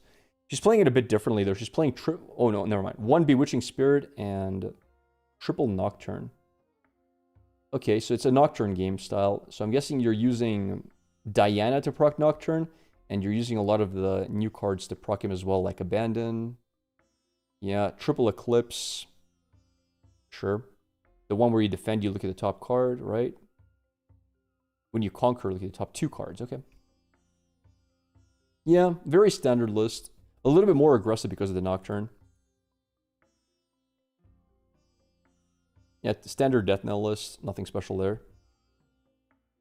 Master Yi, I'm assuming it's the Ruin Runner list. Yes, it is. Although he's playing double Vilma, which is a little bit different, but still very similar. What's up, Chubby Wog? How you doing, man? Best of 1 format decks are a lot different from best of 3. Yeah, I think LeBlanc shines in best of 1, mainly because of this. This one battlefield is insane. I think if you play best of 3, she's a bit worse. Which, by the way, is why I recommend everybody to sell your overnumbered LeBlancs before regional qualifiers. Because I think people are going to be surprised how much worse she is in best of 3. That's my guess. Ooh, hello. Vex. Super standard. We've already seen this list many times. Anything cool here? How many 2 unchecked powers. Okay. Respectable. You don't always get the ganking battlefield. Oh, that's right. It is random. Okay. Take everything I said back. Never mind. Never mind. I take it all back. Azir, Emperor of the Sands. Okay, middle click to open. Oh, wow. You've just changed my life.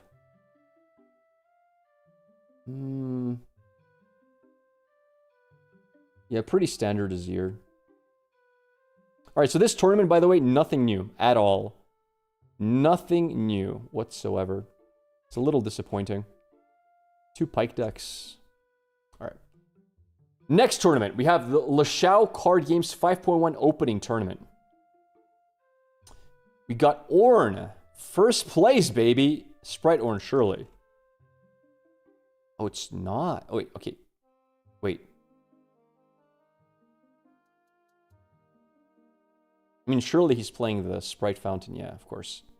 It's a very good... Okay. Okay. Okay. Yo, chat, how do we feel about this? This is an interesting list.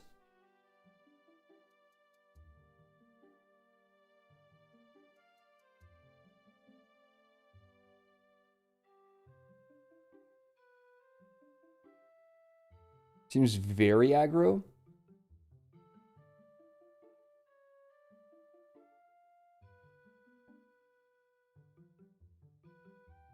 Certainly a very interesting list.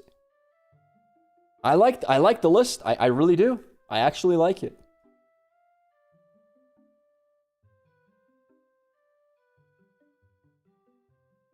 Why don't you play Sprite Fountain in Lux? Seems great with unchecked power ruination.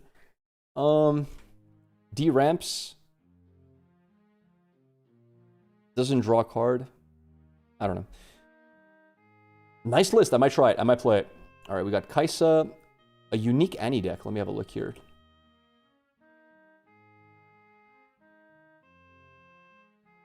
I mean, not really that unique. There's a few cards. Okay. I mean, there's a few cards like Heedless Resurrection, but nothing too special. Not sold. LeBlanc. Yeah. Set went far. Hey chat, do you wanna watch Pink Ward's gameplay? Because they recorded it. Somebody offered to show it to me. We could look at their game and see how they played. That could be kind of interesting. I've never seen Pink Ward playing in real life. In my mind, he's just a Shaco player. He knows nothing else. But we could do that. I want to watch you play. Well, I would be playing through his eyes. Although probably I would misplay a lot because I don't play their decks.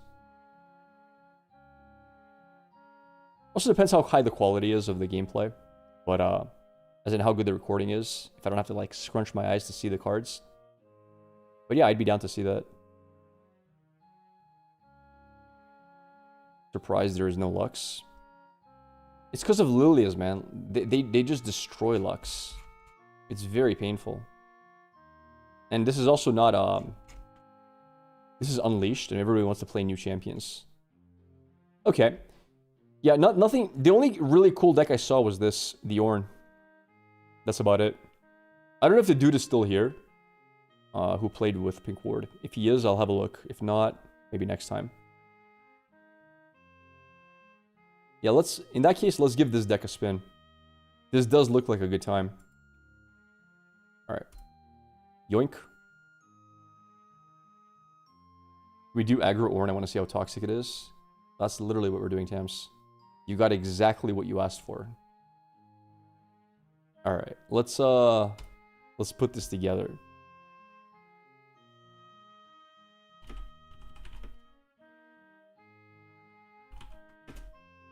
Is Ornn 1 or 2 O's?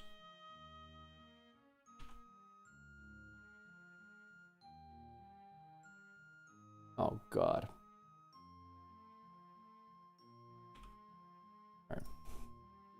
Alright, let's try this out. Let's see how this feels.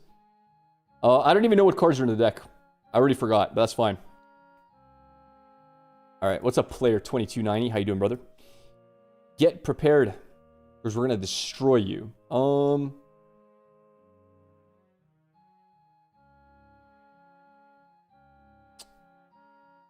Try this. Hit a 5. Hornhub. He's first, we're second. Good keep, good keep, good keep. And I like this hand. I'm going to keep this entire hand. Holy crap, what a nice hand. That's a nice hand, dude.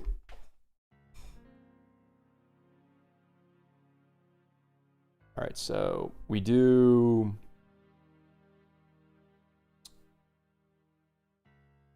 One, two, tap.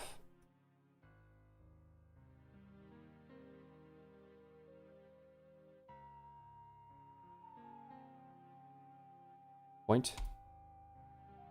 And we pass. Ready 2 runes.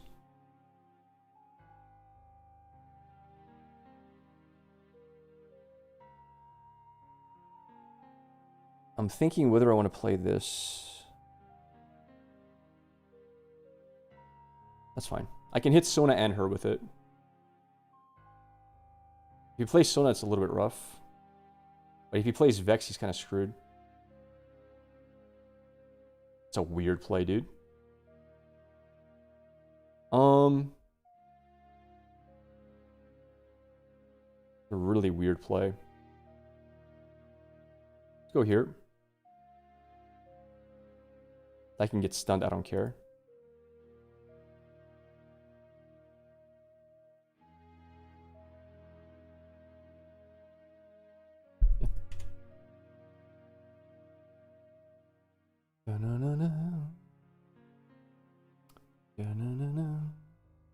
Switcheroo is fine. How do we play versus Switcheroo? That's fine.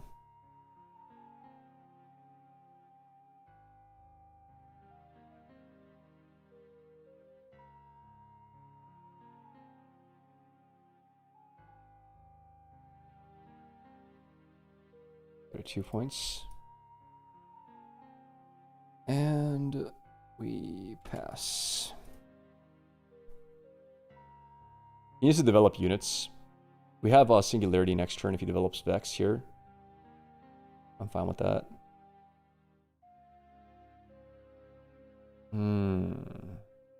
Interesting. Kazakhs, okay.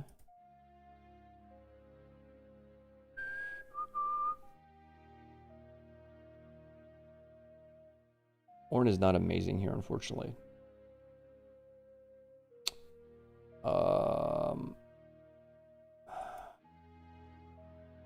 I need units.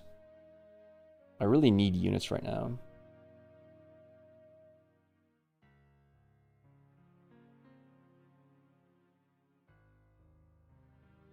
You should die, unless he has 1 mana, give 2 HP.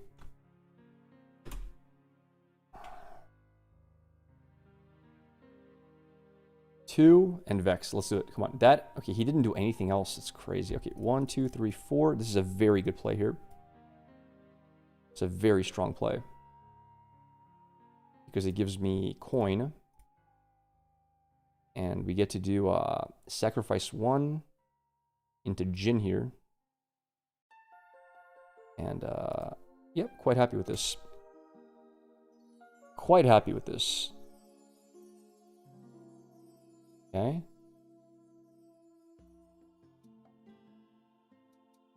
See what you got.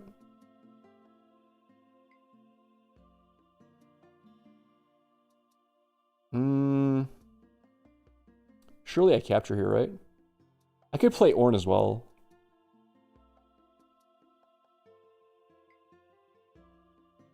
Go to 3.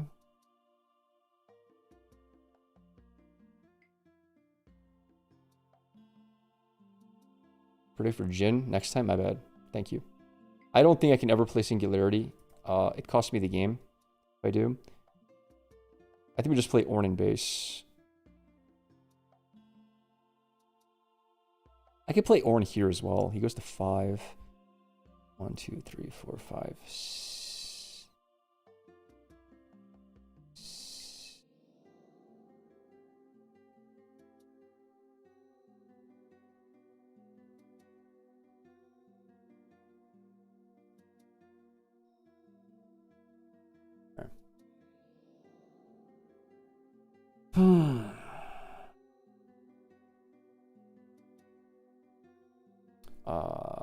That's fine. Reveal. Oh no, we don't reveal it. We can reveal on our turn. Actually, I think we want to reveal here. You allow it? Sure. You got it.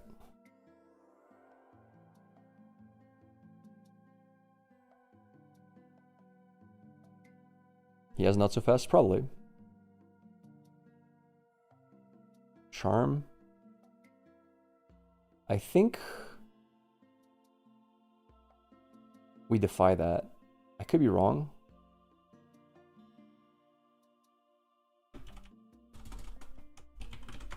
On Jindo?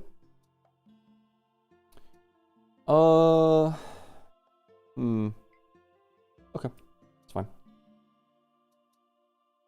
I really want to be able to defy the... We probably Crescent Strike now. We're gonna pay another point here for deflect.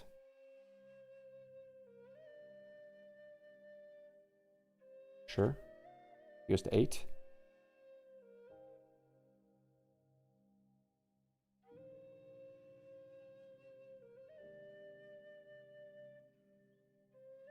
Saving gold? No, he gives Ornn power. Ornn gets power from it. Alright, both dead. Huge. Huge. Huge. Huge!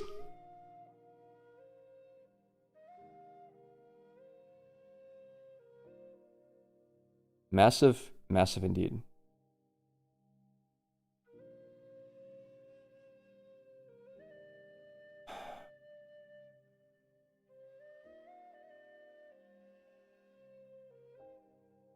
Go to 4. Tap. 1, 2, 3, 4, 5, 6. Kill.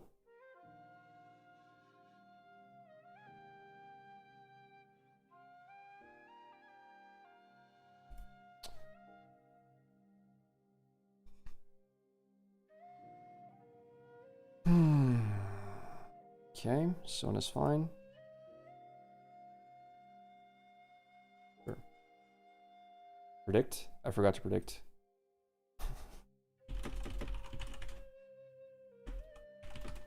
I'll ask him if he minds. That's actually pretty good. It's fine. He gives me units and gives me draw, and I can see his hand as well. So 1, 2, go to 5. Draw a card. In 2 turns, I can play that. Unless. So we go to 6 here, right? 6. Maybe we take Ornn back. Actually, we just equip it to this guy and take Ornn back, right? I think. Wait, do we take Ornn back? Probably.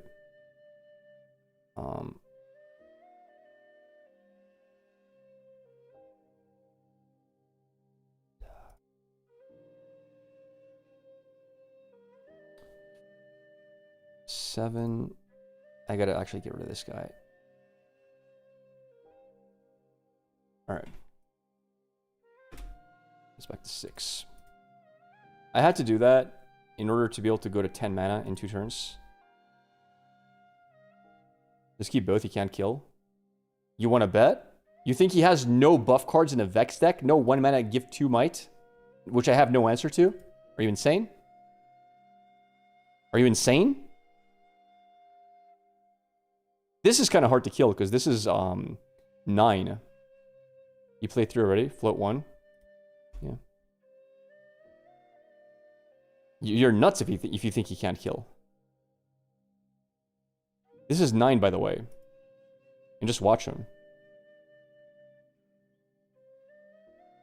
Guys, it's a Vex deck. You got it. We're looking to win on turn 8 with Time Warp, by the way. That's fine. Even with Ari, he can't win, I think. We'll do this to see what his hand is next turn.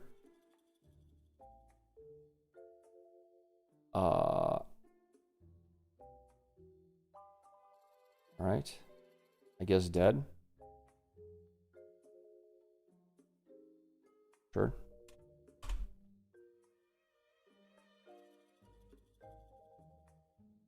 Oh, that's disgusting.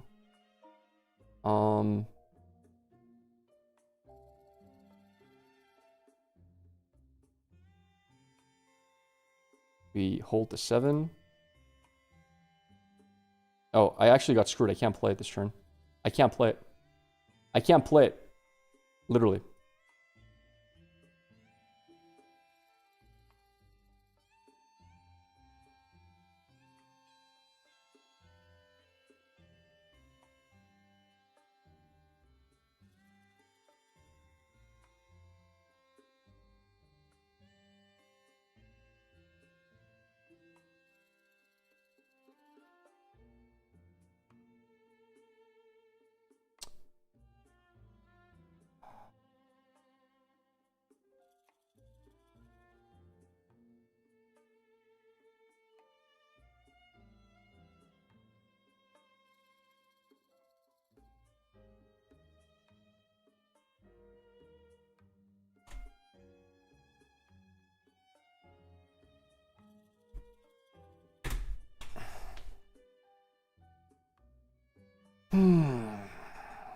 You could only kill one of them.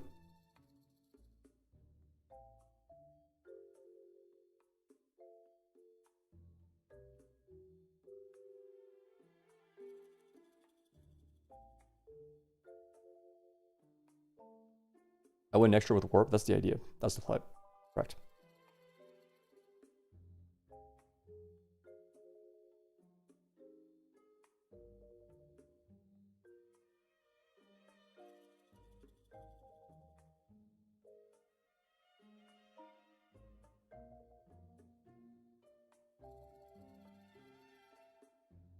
I shouldn't tell him this if I want to win, but he forgot to draw one with Vex.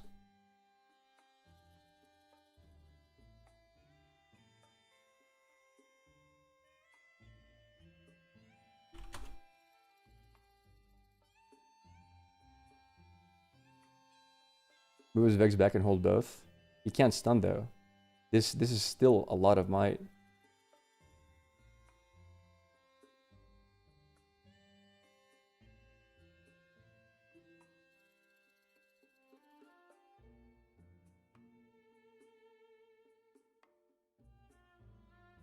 We got it. GG's. Nice. Boom, baby! There it is. Woo! See if he wants the best of 3.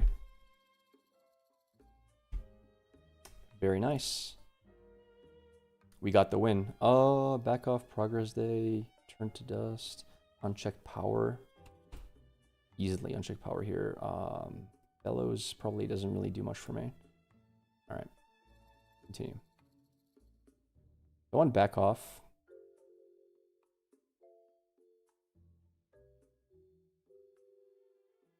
I think Singularity is a cut as well, honestly.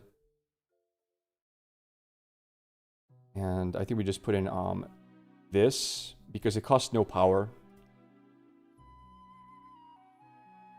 I think something like that is best.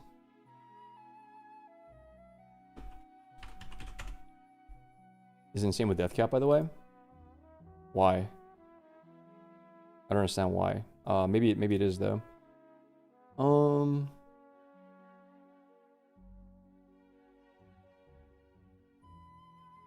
I like this.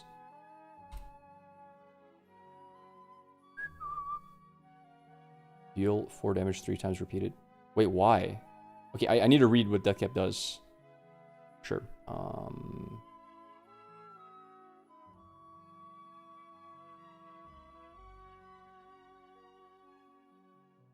Okay.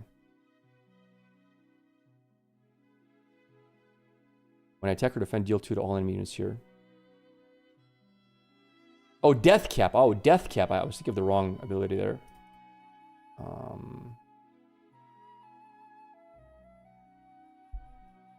Alright, no problem. Ornn's going to be huge. Ornn is going to be gigantic. This is actually a good opener. Okay, no problem. I think Ornn can kill his entire board. That's unethical. That's unethical, dude. That is... Oh my god, that's... Jesus. Oh no! I feel bad. Holy smokes. Woo! That is a play and a half. True.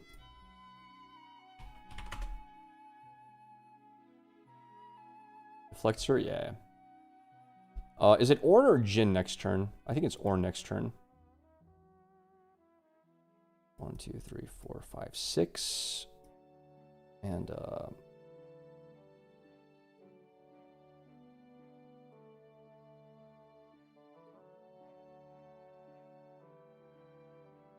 seven. It's gonna be really, really hard to deal with, chat.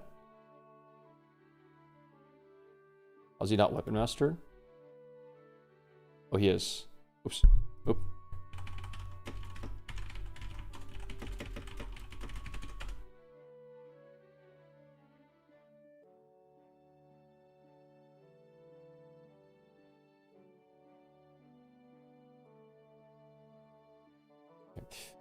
Sure. My bad, chat. I don't play Ornn. I don't know these things properly. Okay, it's going to be a very interesting game. So Forgefire Cape here is insane. It was rough to watch. Alright, what's your play? Deflect 2 is strong. I also have Guardian Angel on top of Deflect 2, which is insane. We've got so much going for us here. That's fine. You didn't play it here to protect her. Why? Wait, why not? Okay, we have this for his stun, which I'm happy with. That's a weird play. Oh my god. Alright, correct me if I'm wrong. This still hits, right? Right, chat?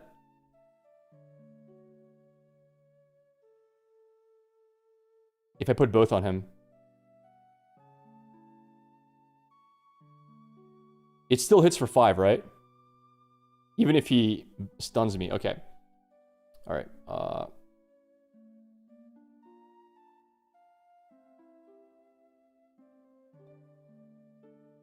Oh god.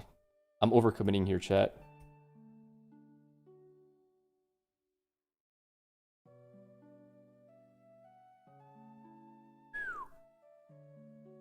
One, two, three, 4, 5, 6.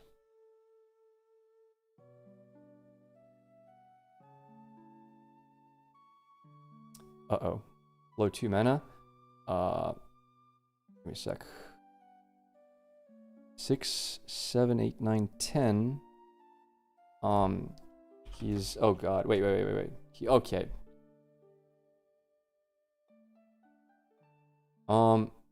It's still... So this is hitting for... This got reacted to. Right?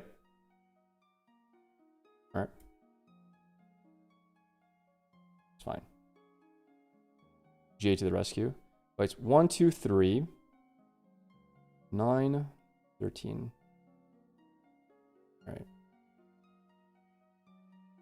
Stop wasting mana. Oops. Fine. You happy? You happy, chat? Alright. We're super screwed here.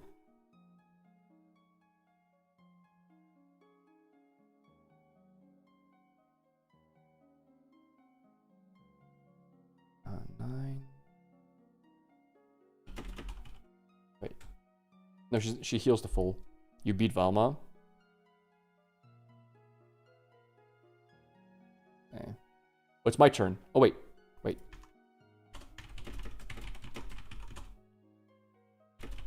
I'm confused. Why are my runes tapped?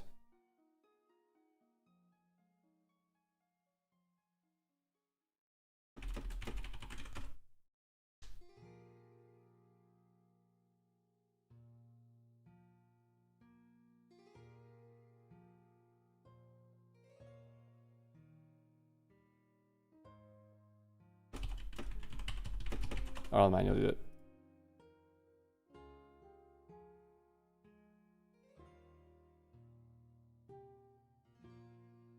Oh!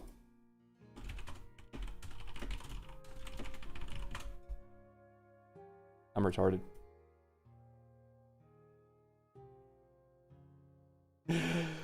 My bad! Oops! Did he sacrifice 4? I think he did. 12 might. 1, 2, 3, 4, 5, 6, 7, 8, 9.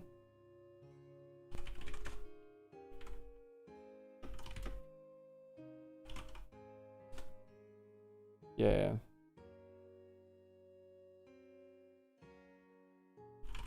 Alright. Alright. We're still safe. I think we're still safe.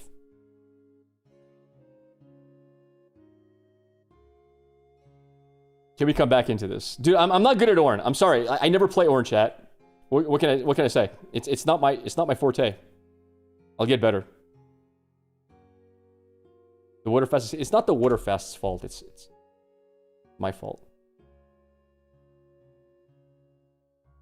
Does this count as my spell or ability, by the way, chat? Do you guys know?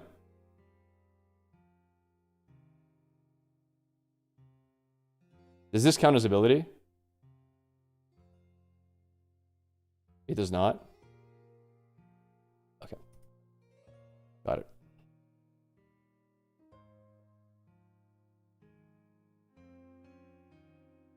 An effect, not ability. Shouldn't count. Got it. Okay. Oh, that's why Bellows Breath is so good. Now it all makes sense. All right. We just need a top deck or 7-cost card and we win the game. It's fine. We have draw 2.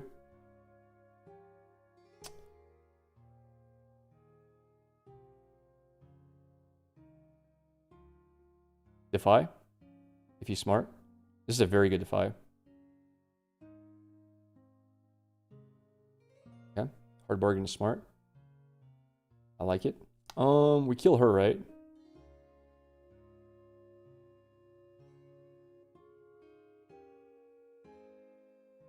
Pretty sure I can still play Jhin. Wait. Oh, wait. I'm pretty sure I can still play Jhin for 0, even if defied.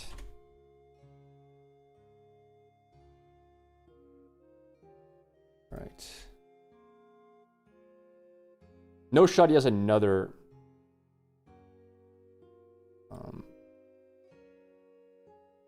Sure. A decent card. Alright.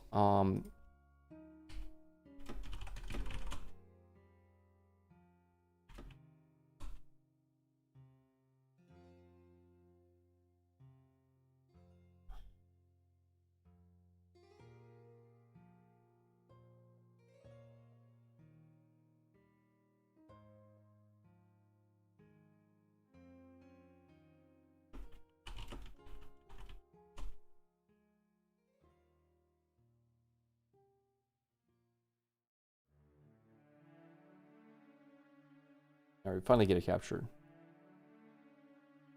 Okay. So it's his turn now.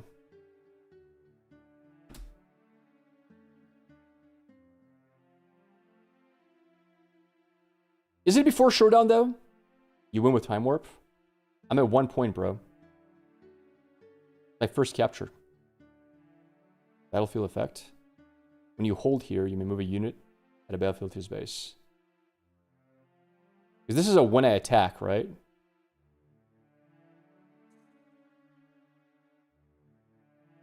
I don't know. I don't know. I don't know what to believe anymore. I don't know what to believe, brother. He can move his units.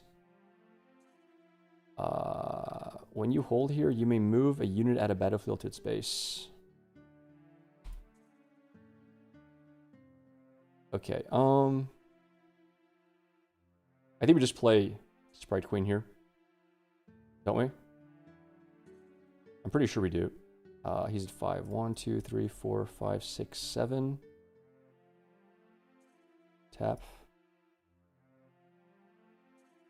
Move him? Why would I move him, chat? Why would I move him?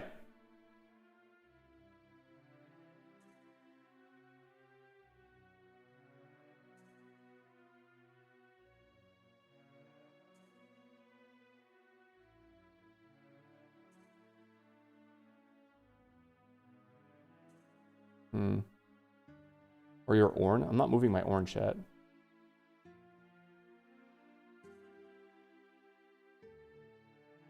Okay. And we just pass here. I think this is a good pass. I could move my guy here, but no, it's good enough. He goes to 6, 7. Yeah, this is fine. And we still have Defy. This Orn is never getting killed. We have Time Warp next turn to really go popping off hard. Wait, does he have ganking? Okay. Sure. He goes to...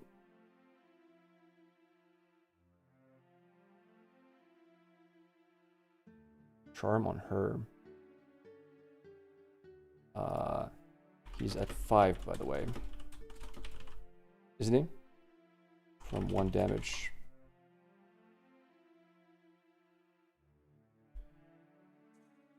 I don't like this being on Sprite Queen. I think I'm actually going to Defy. Because I can't play Time Warp if this goes through. So I'm just going to do this. It's fine. Alright. So my guy dies. Yeah. Ouch. Time Warp doesn't help. I need to take this over in 2 turns. Okay. Just moved his 1 might unit to base at the last turn. It would have been cool.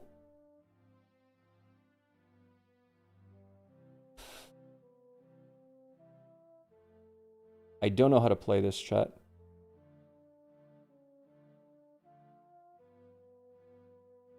Is just this.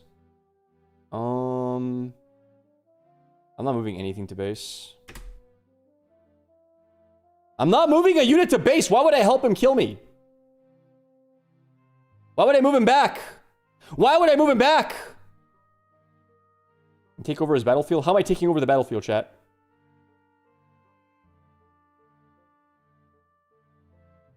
Oh.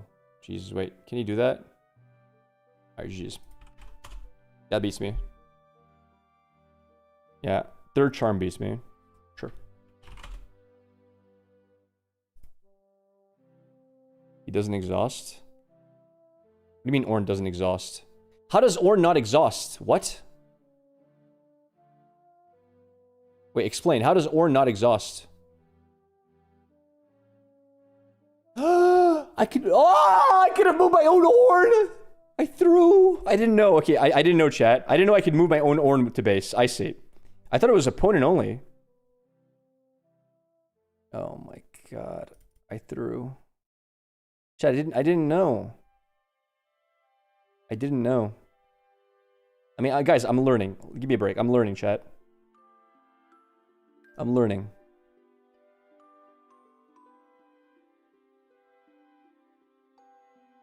I'm learning.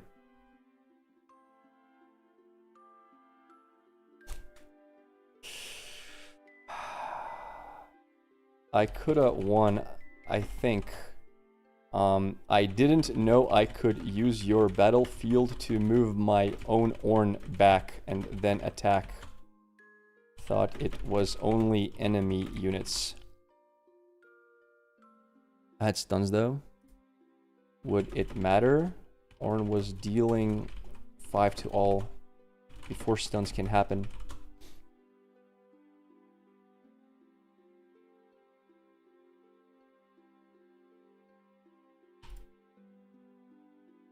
Yeah, I would have won, chat. I misplayed. I didn't know.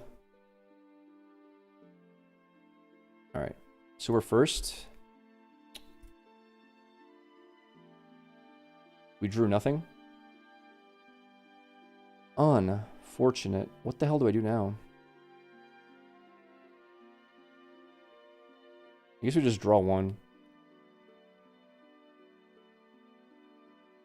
Okay, sure. Deadly Flourish is not bad. That's a... What is this? When you hold here...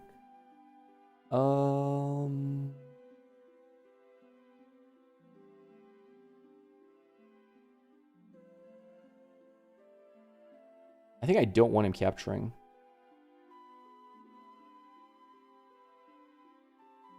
Go for that.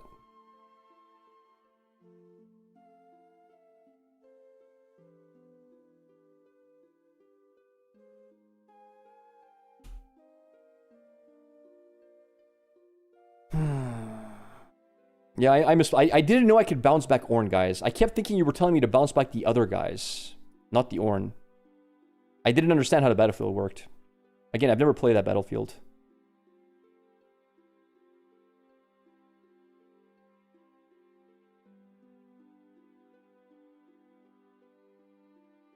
What do we play here? I don't mind double capture. Although it's kind of weak as well.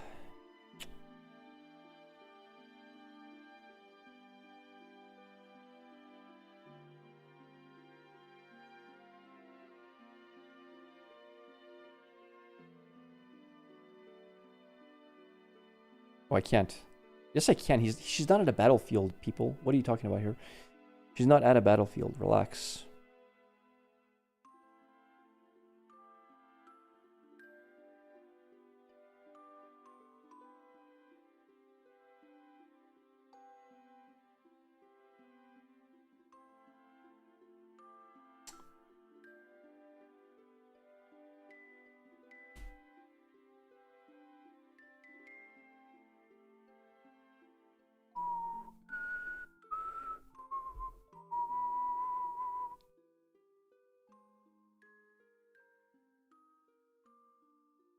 Still get defied pretty often. But I'm playing it anyway, I think. If he defies it, so be it.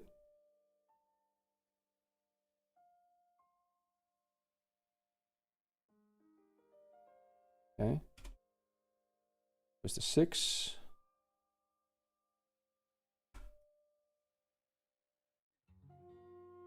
Okay. You got it. 8. Alright. She lives.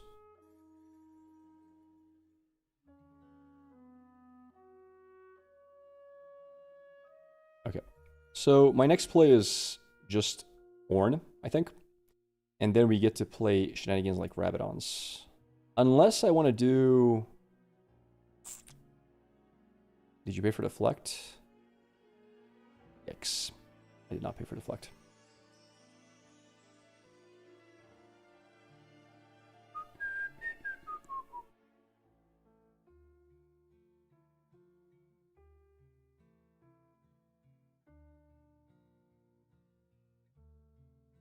No, I'm actually not going to do that. Never mind.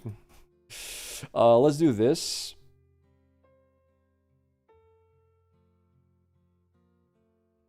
I'm gonna buy some time here. If Ornn gets charmed, I just lose the game on the spot. I lose the game on the spot because I have no way to come back from it.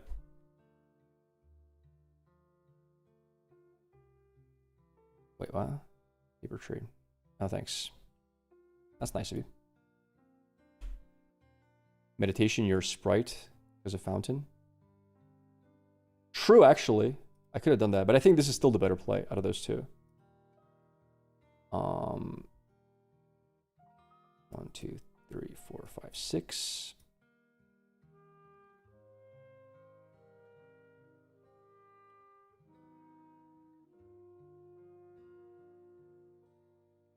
And then I'll equip one like this.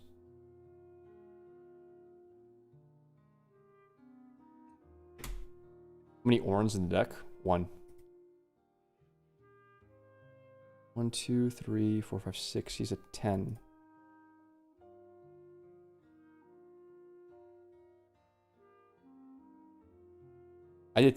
Oh, I'm an idiot. Okay, my bad. Wait. Use gear abilities. My bad. I forgot you can use this to equip. Paper tree. Okay. My bad. Thanks, chat. I'm gonna try to defy that.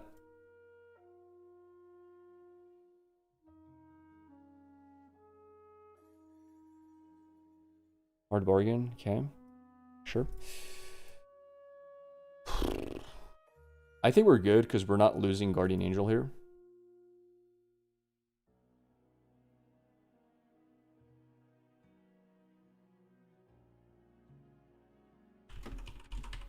Did you pay deflect?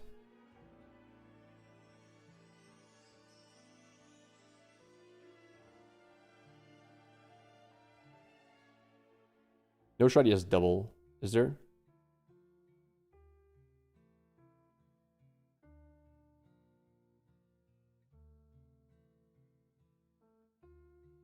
Does he have double charm?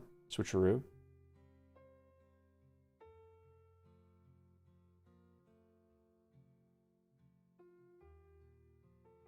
Yep, yes he does.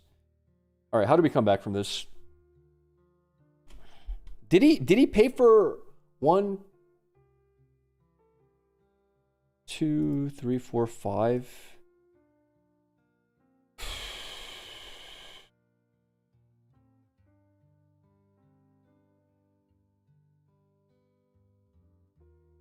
Where's 1? Did I capture 1 time? I don't know.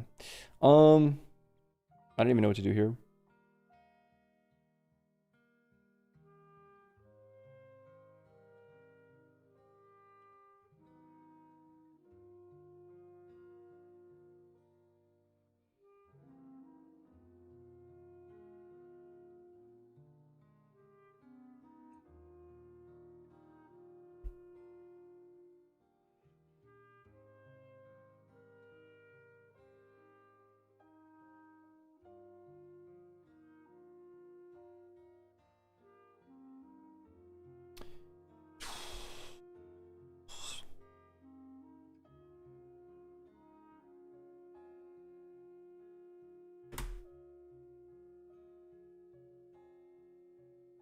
That's rough.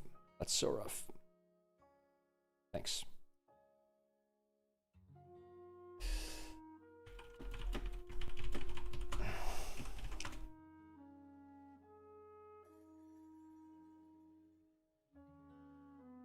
I need unchecked power, I think.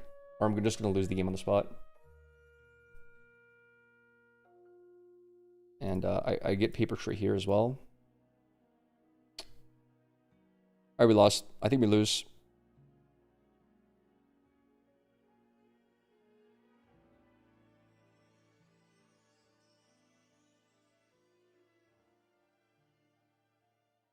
The treasure? Where? Here? Okay. Oh, switcheroo again. Don't think it mattered.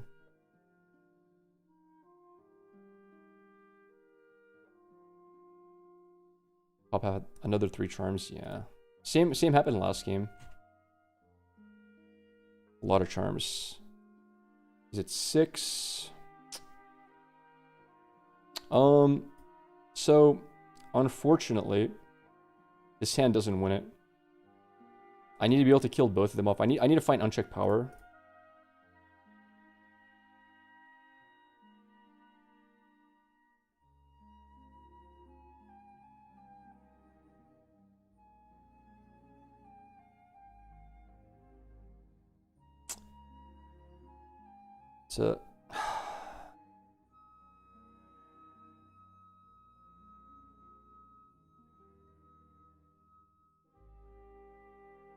It's not gonna cut it.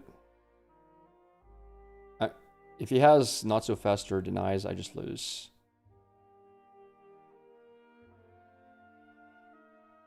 I mean, I have to try.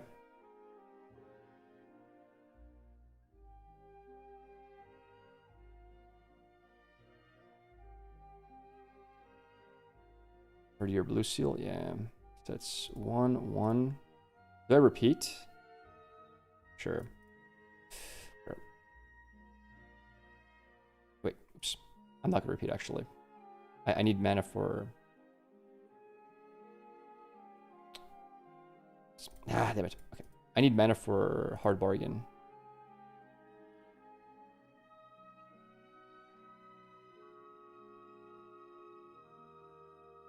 It's not target. Am I repeating here or not? I messed up mana so hard, I'm not sure. I'm looking now.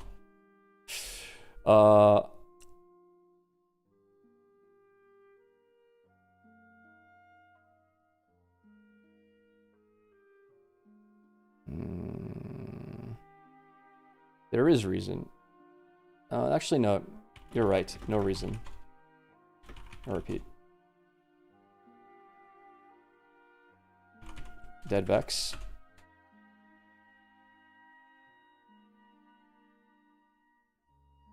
Alright, yeah. Alright. Tough game. Tough game. Oh, wait, I do have to repeat. I do have to repeat. To hit both. You're right. I'm retarded. I'm retarded, chat. Don't ever listen to me. I do have to repeat. Oh my god. Okay, I'm actually inting.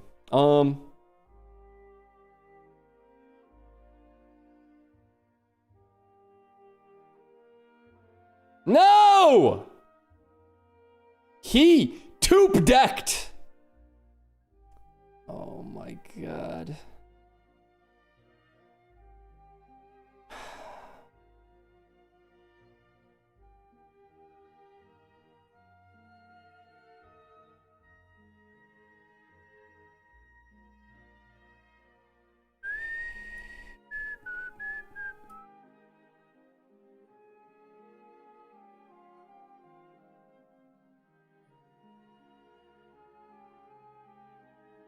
I can't even capture. I can't even capture. I need to be able to attack with this next turn.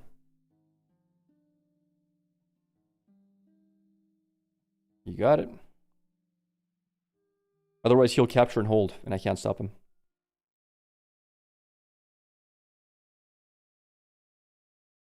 Yikes.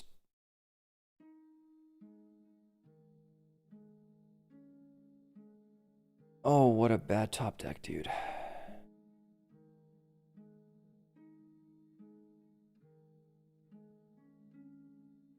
It's a really bad top deck. Can kill both things. I mean, if he has any buff, I can't. And Sprite Burst. It doesn't, like, guys, you don't understand. If he has any buff, I can't. Vex still lives if he has any buff. Oh, wait. What happens first, attack or defend?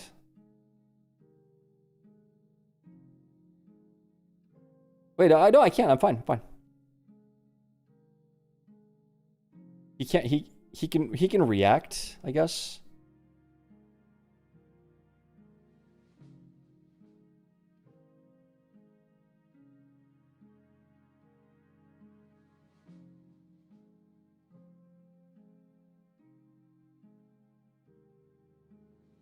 Yeah, but then my attack goes off also.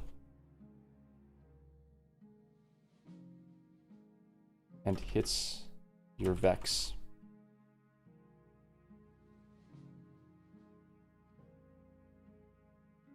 Alright. His board lives? Why does his board live?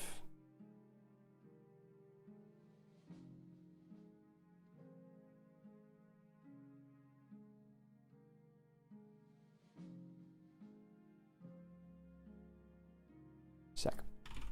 I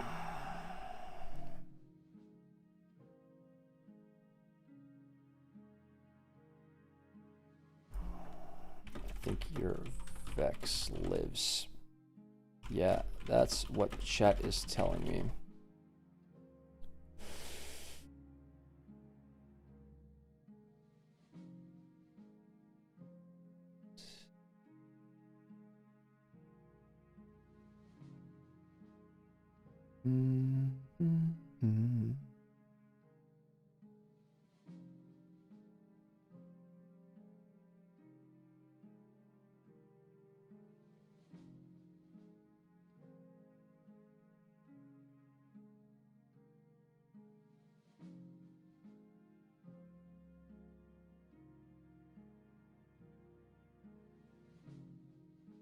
Gotta play the guys. I can't play the queen, you idiots. It gets stunned by Vex. Why are you guys like? Why do you guys give me bad advice, chat? Do you think I would play queen if I could? Of obviously. Are you stupid? Of course I would play queen if I could, chat.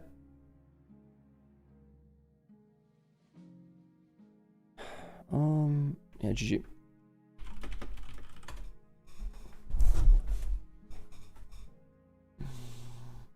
GG's. All right. We would have won game 2 if we knew how to play it properly. Yeah. I'm bad at Ornn. First time playing him. You won last game? Oh no, I would have won last game. All right. All right, that was fun. That was fun. It was something different.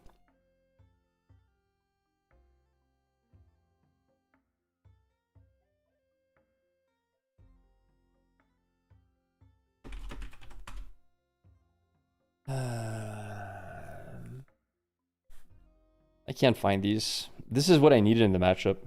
Like, literally, this is the counterattack to Vex, and I didn't find it. It's very sad. Oh well. Rip. Alright. Only person giving bad info is... No, it's cool. Thanks, guys, for correcting me. It's good that you corrected me. I needed a correction bad. Also, we're hitting a nice 300 viewers. Nice. Awesome. I'm going to play a game or two more of this. Oh, man. Do I want to keep playing Ornn? I could make a YouTube video on this Ornn. But it's really not my playstyle. Ornn is so good. I suck at him, though. Lux. It was the only cool deck in China, though. Out of all the decks we saw, none of the other decks were really cool. How many viewers do you have between YouTube and Twitch? 275 at the moment. Please make an Ornn video. You like the Ornn Renata? That one was fun. I'm going to the bathroom. Be right back.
And we're back. All right. Let's try to play the deck a bit more. Let's just try to play it better, because we made a lot of misplays. Again, it's good to learn new decks. Control Abuser. All right. Let's see what you got, Control Abuser.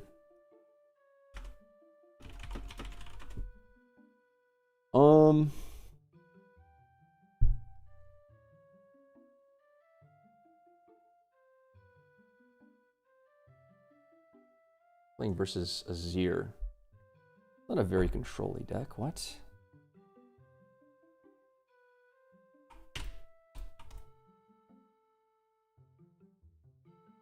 $14.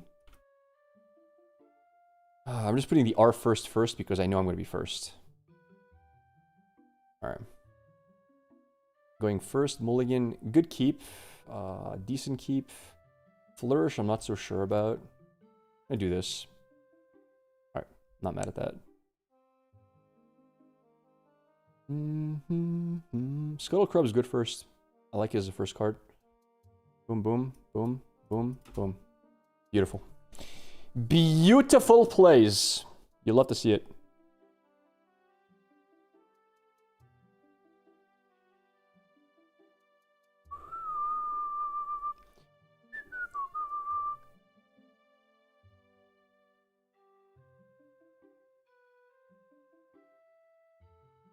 Is it played in base or where it attacks to, chat? Somebody help me out here.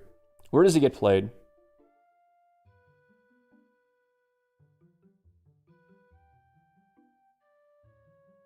I forgot. When I move, play one recruit unit token here. It gets moved to where he attacks, right? If I'm not mistaken. If I'm not mistaken.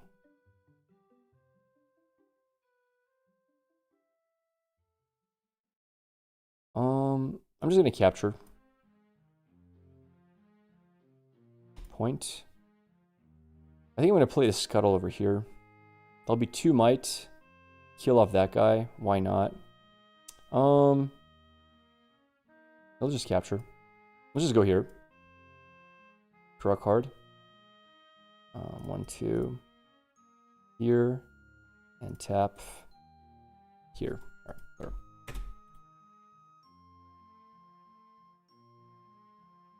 Just to kill this. These are useless. And I'm not really racing this guy because he's pretty aggressive. Gonna have 3 might. Oh shit, you're right. Well, I inted. Hey, mind if I play second scuttle to base?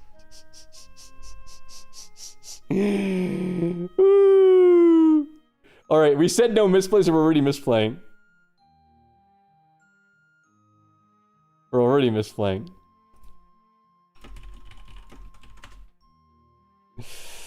I'm so bad. I'm so bad. The hell is this?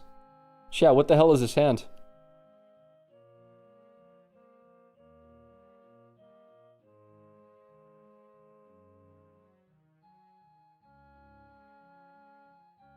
Okay. Oh god. Oh no. Oh no. No! Oh, it's over. Look at that hand. That's a disgusting hand, chat. I'm sorry. That is a disgusting hand. That hand is wow. We gotta play Orin ASAP, I guess. Okay, it's fine. He hasn't played Shears yet. It's fine.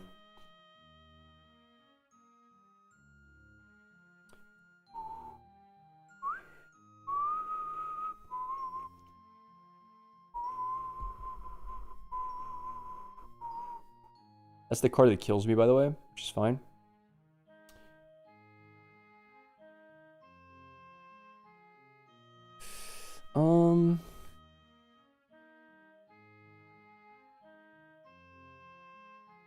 Two.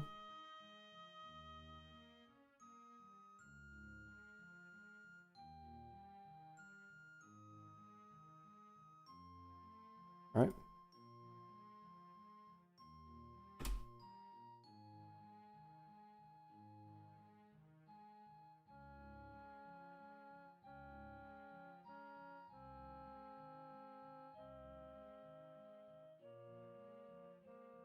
We have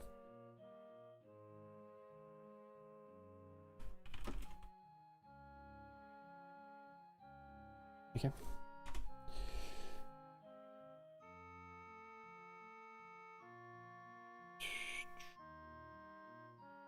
I'm just thinking whether I let Orin die here. This is Hidden Blade, right? Phase Breaker's hidden. Oh wait, I didn't even notice his hand.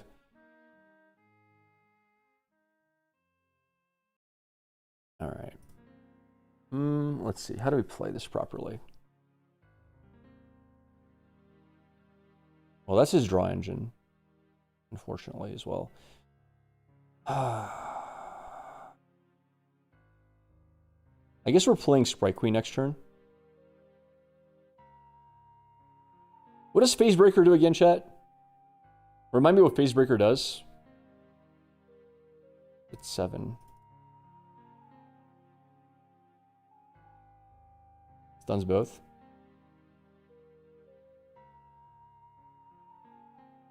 Might versus might.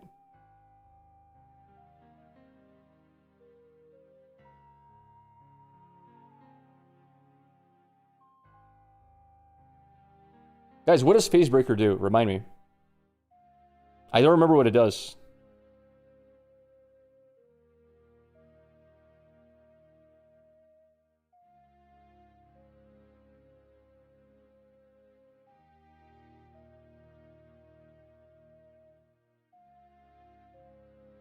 I'm just gonna play this. Screw it.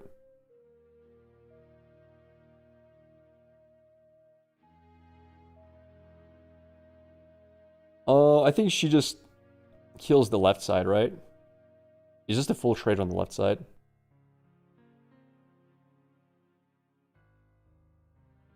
I'm not mistaken. Wait, no, it doesn't. It's 3. No, it doesn't. Never mind. I guess I just kill this guy. Or this guy.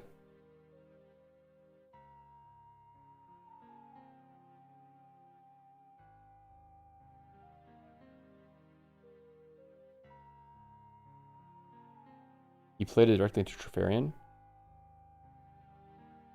Oh, you're right. I'll correct him next time. Next time I'll correct him.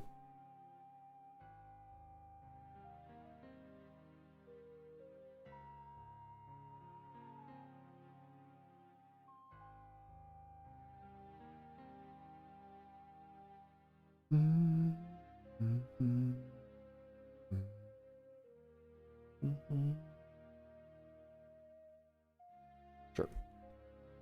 I don't know why. I'm fine with that.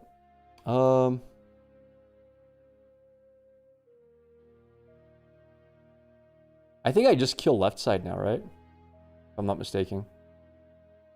I just kill this guy. Like, why not?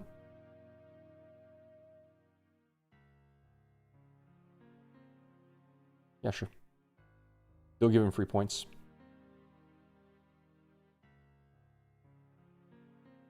Boom. All right, good. And pass. I think this is fine. Yeah, but I will remember not to let that thing happen again.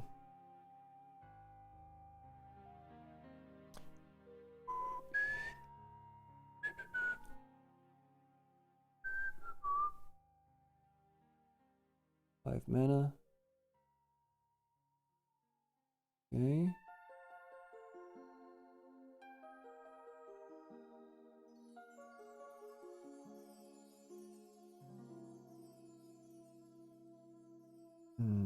I should have hidden this, by the way. That was also a misplay. So many misplays, dude.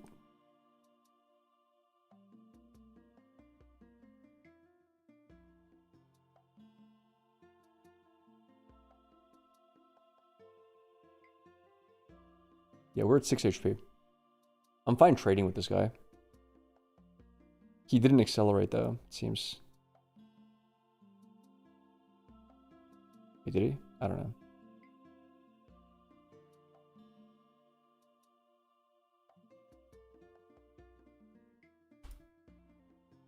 Killed the Azir.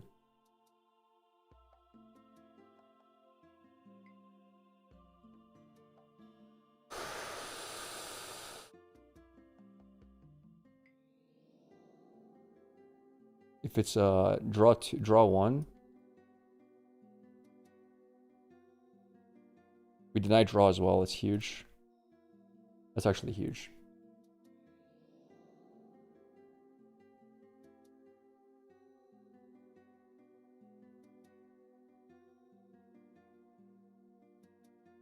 All right. This guy's kind of screwed now. Because he's going to lose this. This trade was so expensive. It was. Let's see. He's at 1, 2. He's at 4, right?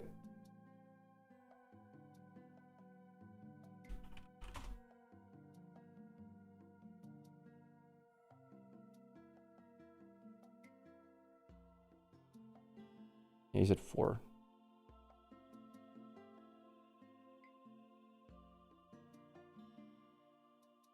Cool.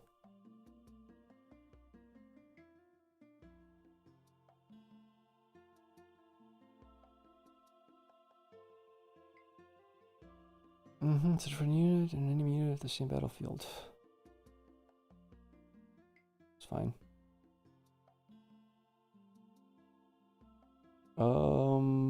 So let's see. How do we want to play this? We want to capture both no matter what. Like, no question. 1, 2. Let's do this. This will kill this guy.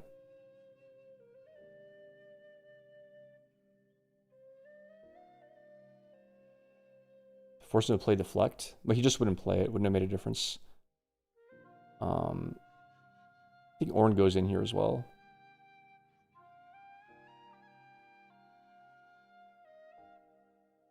Yeah, I like Ornn in here.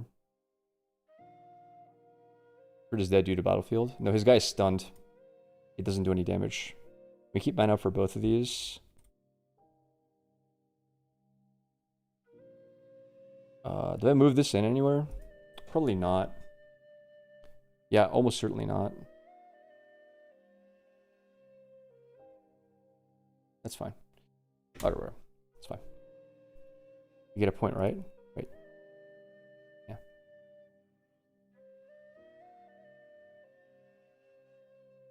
One damage dealt. 6. Okay. Let's see what happens.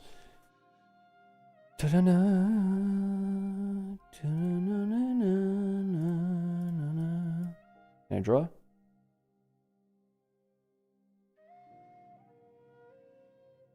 Defy? That's fine. Did he pay for... Did you pay for deflect too?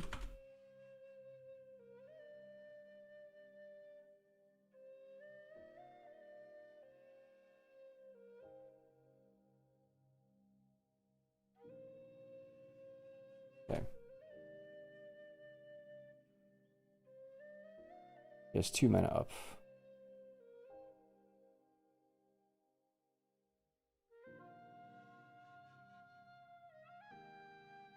I think he has to get rid of 1 more rune, doesn't he? Okay, good. Sure. Okay. You still draw 2? Mm-hmm. True. Oh, I could have... Okay, too late now. Too late now. I misplayed. It's too late. I threw. I threw. It is what it is. I should have done that before. It's too late to complain. It doesn't really matter. I'm still winning. He's cooked. Yeah, I have too much value on the board. Good. 5.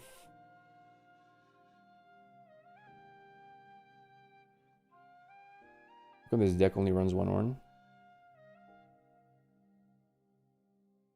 Because it's supposed to be a sprite deck, basically. Down to 1 mana. He can't come back from this when I have Time Warp next turn. 1, 2, 3. Get a full trade here.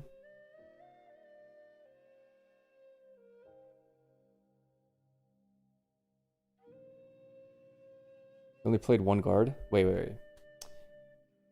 Play. Wait. How do you get 2 guards?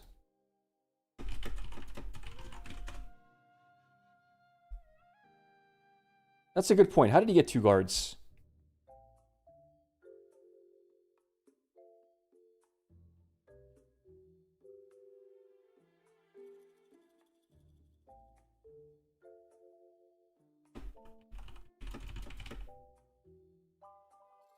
Wait.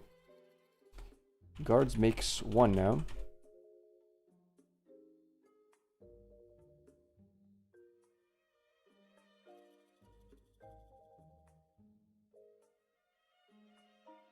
Azir makes 2.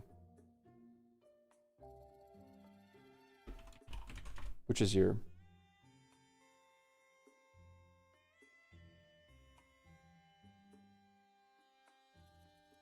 You didn't make equipment.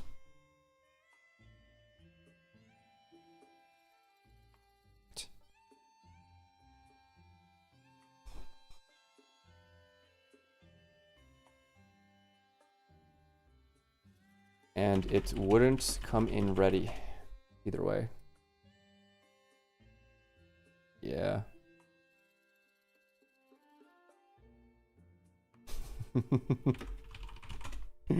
No worries, brother.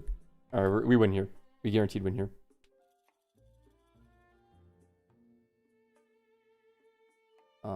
Create token.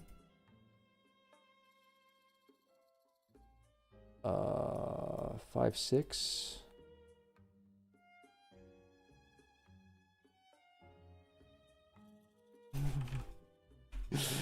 GG's. Alright, that's game. Jesus Christ. Oh yeah, by the way, a few turns ago, don't know if you know, you played a Azir recruit onto battlefield. It can only play into base.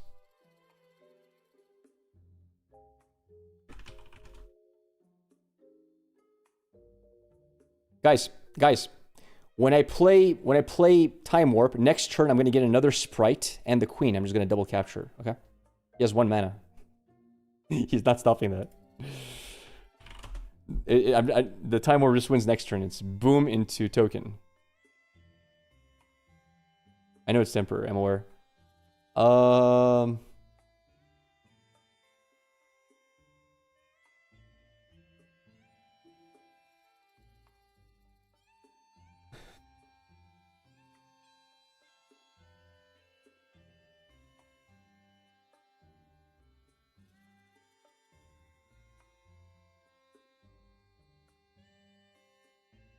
I don't know what to cut here. They're all kind of good versus him. Bellows is kind of a meme. No, but Bellows is really good. What am I saying? Bellows is amazing. Maybe 1 less Jhin, 1 less meditation. Alright.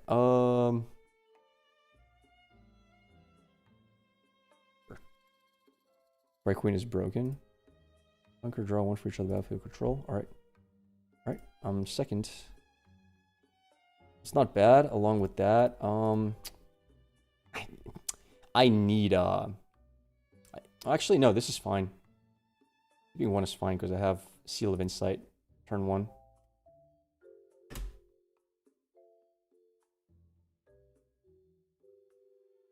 No. Go back. Back, I say! I'm gonna have to play Turn to Dust, though, unfortunately. Well, not on this, obviously. But yeah. Alright, I'm starting to get the hang of this deck. I'm quite happy with that.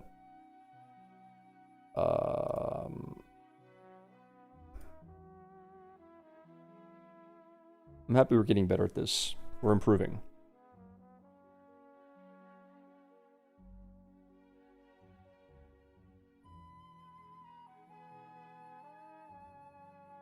We're gonna start doing this now. Press and strike.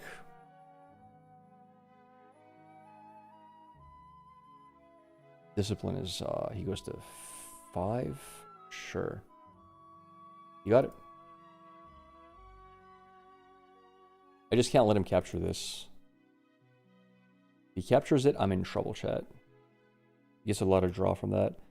Rabadons is fine as well. I can just play Rabadons into him on Rabadons. Ooh, Brutalizer is an annoying equipment, though. Temporary on equipment doesn't work. Why not? I'm pretty sure it was literally errated. Like a second ago, like a day ago, that it works. I'm pretty sure that it was changed. I could be wrong here. I could be wrong, but I'm pretty sure it works. It does with updated rules, yeah. I think they just updated it.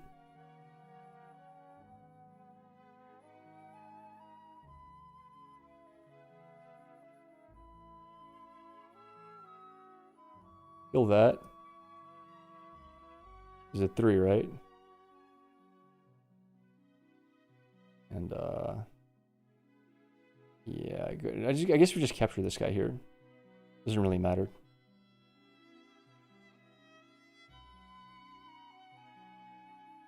And just 1. Sure.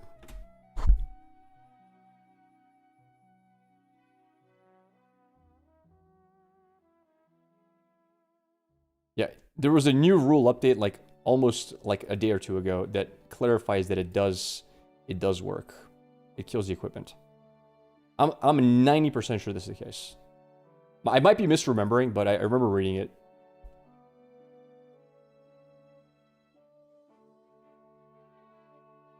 %90 sure. I'm not 100% on this.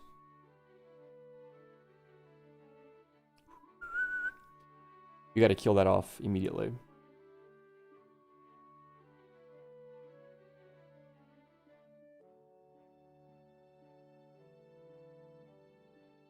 Wait, what? Wait, how did he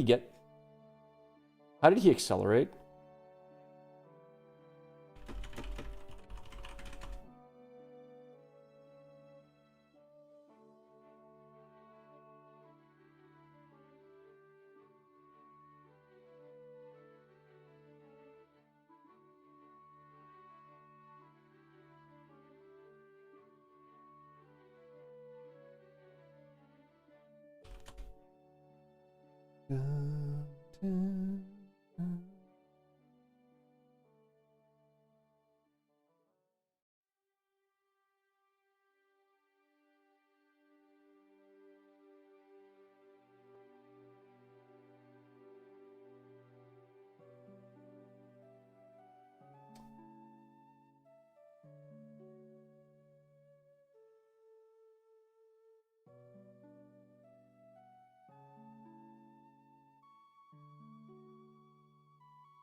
Okay,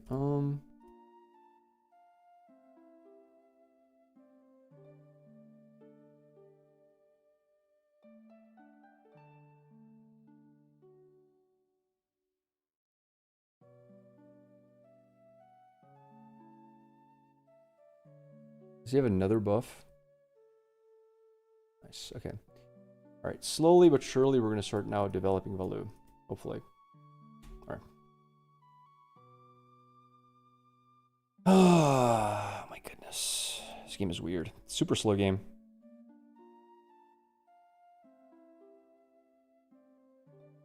I gotta watch for his plays. Usually I just let people do stuff and think about my own plays if I'm new to the deck. Because it just takes so much brain power to process. But in this scenario, I need to focus because he's making a lot of misplays. I need to make sure he's not making any crazy misplays I'm not aware of. Okay.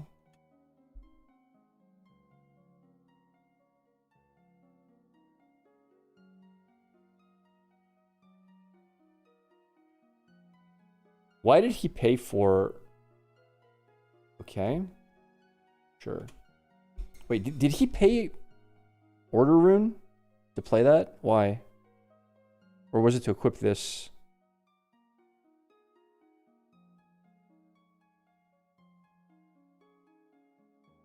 Sand Soldiers have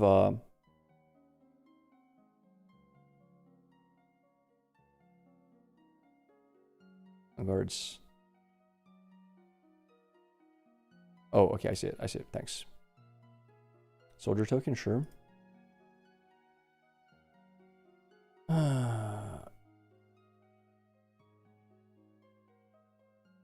Okay, your Essentials have a Weapon Master, that's fine. That's a really good top deck. It has to be that, right? I think.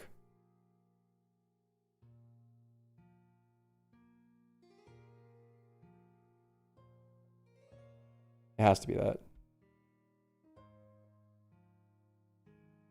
3 versus 3.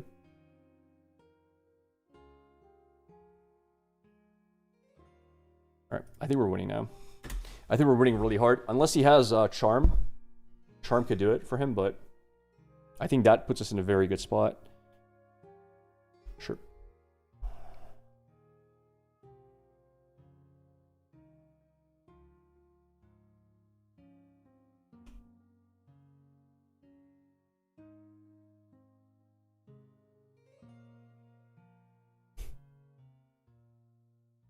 That was Laura's newest AI.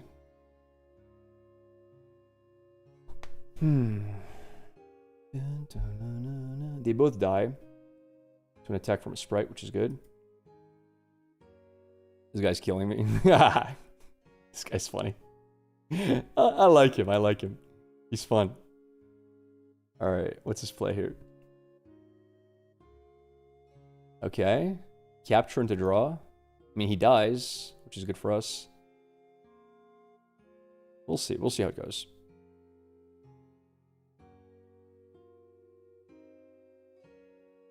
Bro is so tipsy.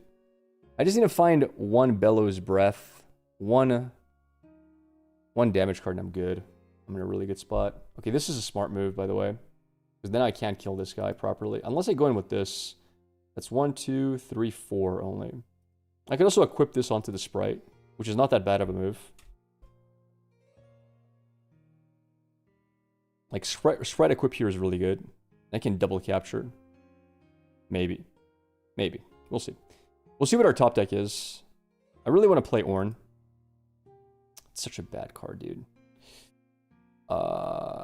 Create token Sprite. It's 3. How do I play this?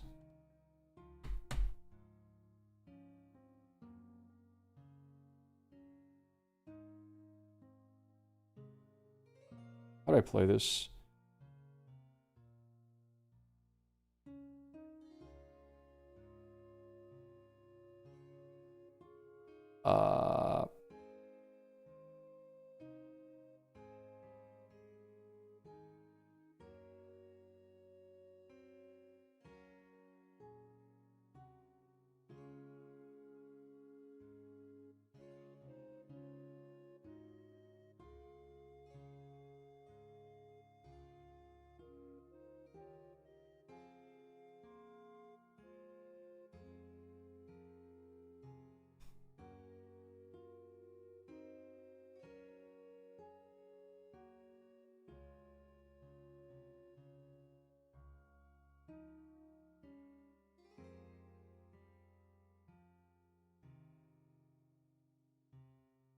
It's 1 recycle. Oops. Thanks. It's 1 recycle. I thought it was 2 for some reason. Yeah. 1, 2, 3, 4. So he's at 8 at the moment. Wait, really? What's he playing here? Death Grip. Okay. Sure. To save this guy.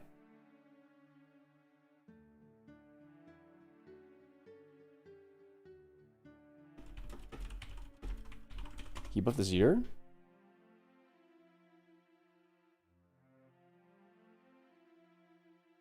Alright. I wish he would, like, say who he death gripped and everything else, but whatever. It's fine. Alright. Alright, I'm pretty happy with the next turn. Next turn is looking really good. This guy dies. I can capture with the next Sprite and then go in with Ornn. Azir's at 6, yeah. No, he's more at 6. He has 1 plus this. I think he's at 7 or something like that. I think he's at 7. So yeah, I can't attack with this, obviously. Desert Call. Okay. Sure. It's fine. Yeah, next turn we just kill him. He's screwed.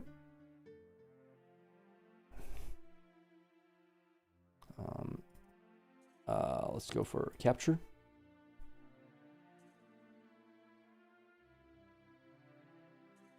We got it.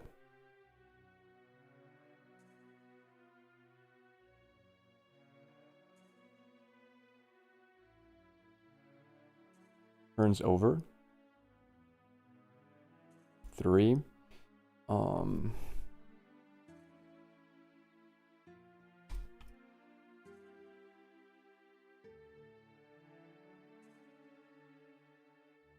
Sure.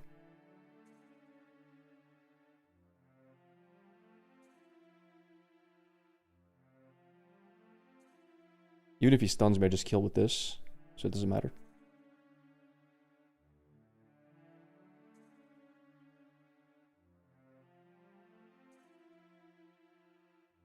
The hell is that? Okay. Draw 2. Oh wow, that's disgusting.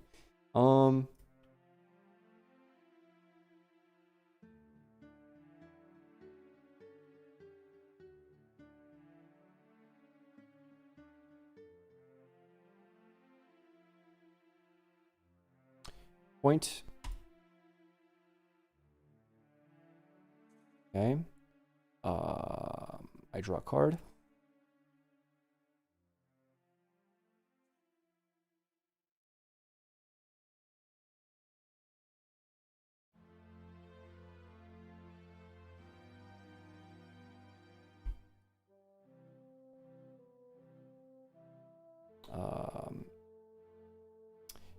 Hold for 5.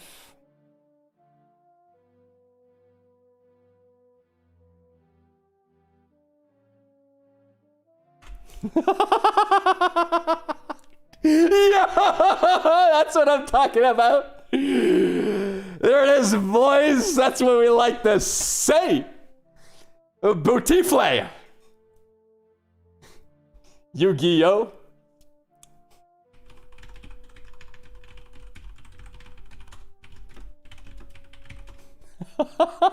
Yo, the double time warp, boys. Beautiful. Nice top decks. Indeed, indeed. The best top decks. Beautifully. All right. That was nice. That was nice. Control abuser has left the game voluntarily. That's what I like. That's what I like to hear. That's a tuber right there. It is. It is. All right, let's do an intro. Let's do an intro.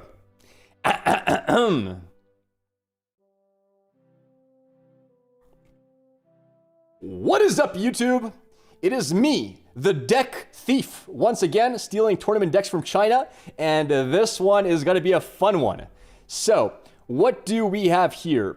We have, let's have a look real quick, an Ornn deck that is playing quite aggressively with double time warp. By the way, we actually pulled off a double time warp. You'll see in the video. With double time warp, some control shenanigans, sprites, and most importantly, our beautiful combo of Rabadons and Forgefire. Now, this is extremely strong because every time Ornn attacks, he does 1,000,000 damage, kills everything off, nothing survives. Secondly, this is extremely strong because if you do have it, if you do have Rabadons, your Bellows Breath is just insane. It does like 1,000,000 damage. So, it is a pseudo-control, pseudo-aggro deck. Very fun to play.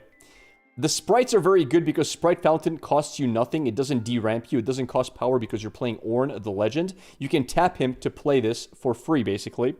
It's one of the strongest cards in the game with Ornn, and it's what makes this deck work so freaking well. Other than that, of course, you have one Ornn you can play at any time. You do generate quite a bit of gold off of things like Deadly Flourish, and yeah, control and aggro in the same time. You'll see that cards like Sprite Queen get a lot of value in the back line. I mean, you just got to see the deck to appreciate it. It is a lot of fun. I heavily recommend that if you like playing aggro or control, you give this deck a try. It is a blast to play. So check out the video. Let me know what you think. And by the way, if you like the content, consider subscribing to the stream. All right, that's the video. Hope you guys enjoyed. Consider subscribing if you liked it. And I will see you all on the next one. Peace! All right, let's just do, by the way, we can also add. Also, for the side list, we have double unchecked power, amazing into anything that holds, very good into Vex, quite good into Aurora, something you can definitely tech in, and we have double turn to dust. Again, very good Aurora tech, gets rid of those annoying gears as well. You can play this like you saw us play into a Zir. You can also play it into like maybe a Fiora or a Vi. More draw if you need it, some stuns if you need more battle combat stuff, especially if you're playing into a deck that has a lot of deflects that you can't really afford to deramp as much. This is pretty good because it costs no power to play. All right, anyway, that's enough stuff. That's enough stuff. The content farm is going full force all the time. All the time. Chat, he didn't win. They're all paid actors. You can't see it. It's hidden from them. YouTube will never know, right, YouTube? YouTube will never know. Only Twitch knows. And, of course, the YouTube live viewers know, but Very, very strong deck. Hmm. Tams, by the way, are you doing the water fast? You're still holding strong? Have you managed 2 days? Or not? How's it going for you? We're already over 2.5 days into it. This is already day 3. I'm feeling very solid. I want to see how my editor is doing. Can you do one more game of Poppy? I'm going to cave tomorrow. Really? I mean, that's still really good. You're 2 days in, right? Double Time Warp Allegiance. I did. Nah, it's fine if you cave tomorrow. That's like 3 days. That's awesome. Thank you, Thasimo, for the follow, buddy. Yeah, man, 3 days is excellent. I'm going to be stopping mine in about a day and a half. So, yeah. All right, I'm headed to bed. Yo, have a great night, buddy. Let's play a game of... I'm down for one more Poppy game. I enjoy that Poppy deck quite a lot.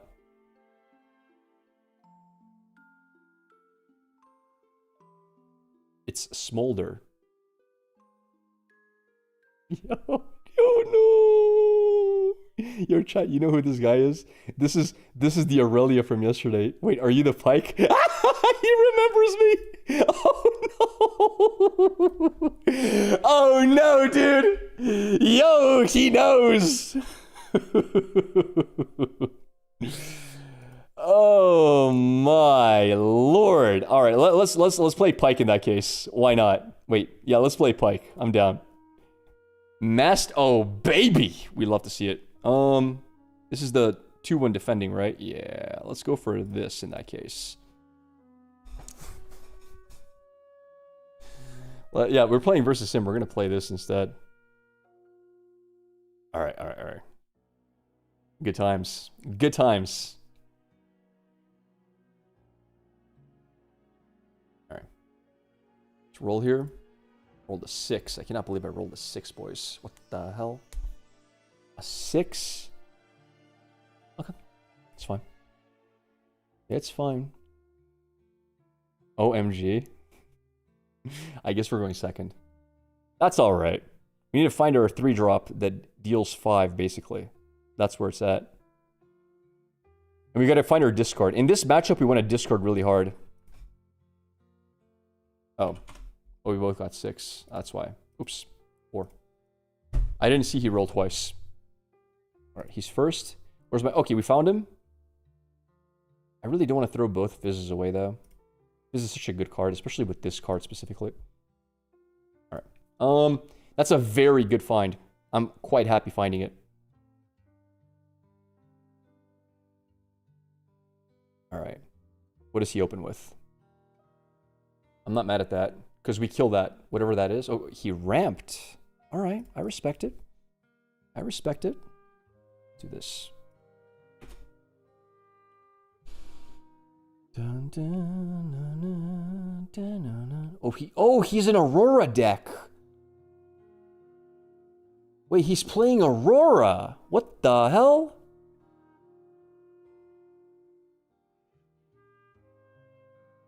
Okay.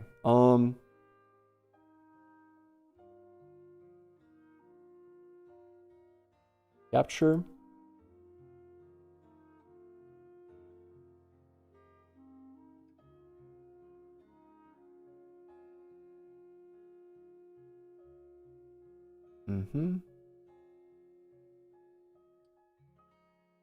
Should have done this first.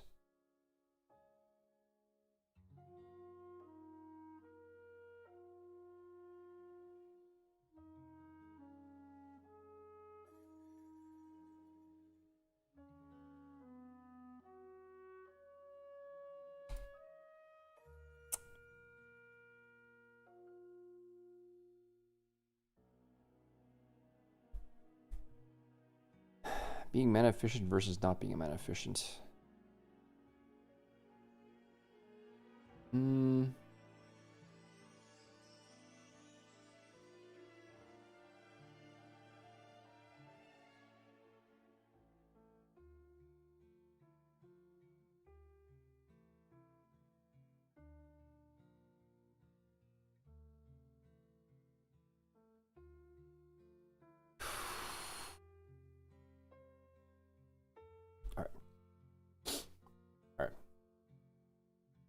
I'm a little worried about this game. Here comes the Aurora. Already cheating? How am I cheating? Did you pay 1 to do legend? Okay, you're right, you're right. Okay, fine. There it is. Happy? I forgot the 1 to do legend. You're right, you're right. You're right.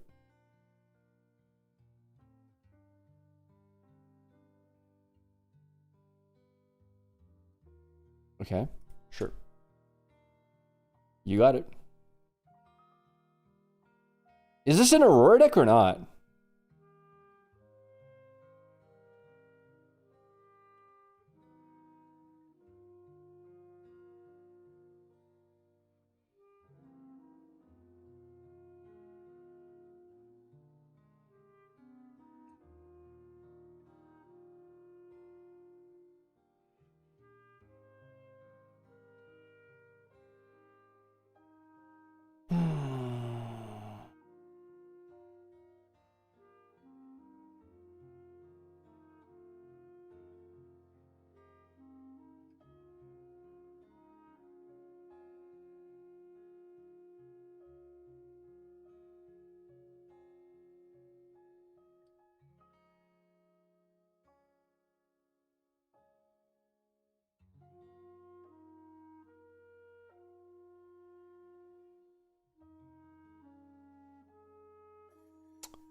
I don't mind him ganking onto that. That's fine. Let's do this. All right, whatever. If he wants to go for charm, so be it. Channel Ruin exhausted. I kind of like that. We need to get more mana for our Baron ASAP. I was thinking of playing this turn, but it doesn't really do much. He hasn't drawn Aurora yet. So yeah, charm is fine. I have so many more of these in the deck.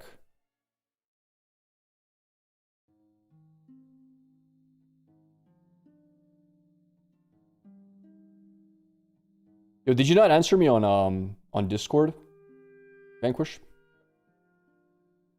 You gotta reply to that. The message in the group chat. I replied to you, you didn't reply to me. What the hell? More info immediately. Do I? Of course you do. Of course you have to. Baron's really good next turn, overall. No more, we'll type it. Type out a summary. All the information you have. Let's see it. Desert Call, okay. Interesting. Interesting. Okay, he played them to base.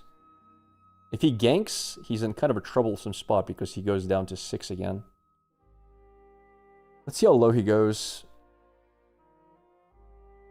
I am worried about playing Baron when he could just die, though, to attacks. I'm not a fan of that. I also got to be careful for Rengar. Rengar does a lot. Actually, this is an anti-Rengar tech. By attacking here, if he plays Rengar, Rengar gets screwed. Isn't that like Biss? To bait out the Rengar? Because Rengar becomes Defender. And then, wait, but he's still at 1. I'm still missing 1 damage, right? Am I still missing 1 damage? If Rengar's a defender? Chat?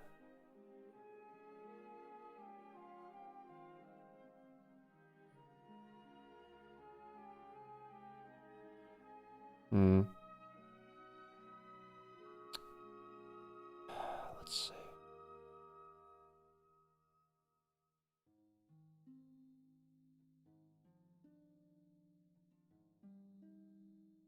Kill.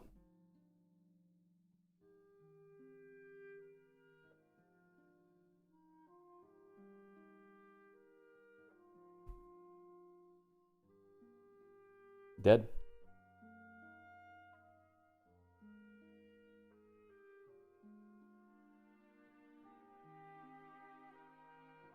Why did he put the counter first? I don't understand why he did the counter first, dude. Okay, sure. LOL. Yeah. Wait, how much is Rengar's power? Is it 6 or 5? Remind me. Is Rengar 6 or 5? What's his base stats? Someone help me out here. It's 6? Okay,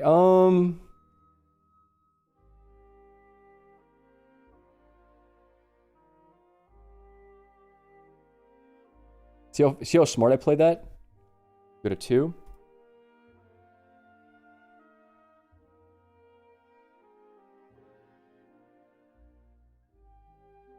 See how smart we play that, chat?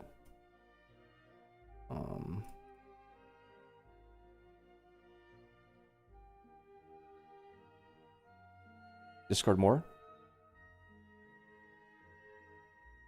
The base.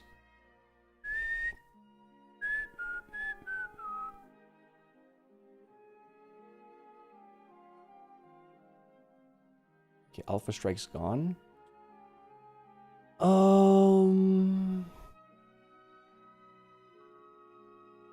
do I play this now? Honestly, I should just play another what do you call it? This eventually. But I want to play Baron soon.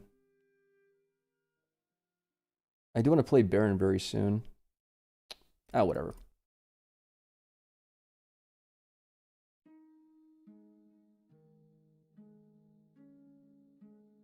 It's whatever. Alright. No point hiding this. Actually, 6, 1, 4, 5, yeah, whatever. It's fine. It's fine.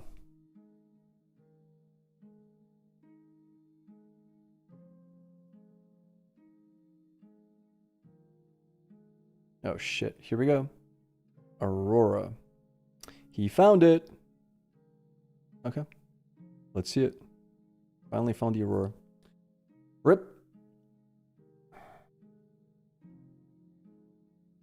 You got the Elder. Yeah.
Oh man, it's unethical.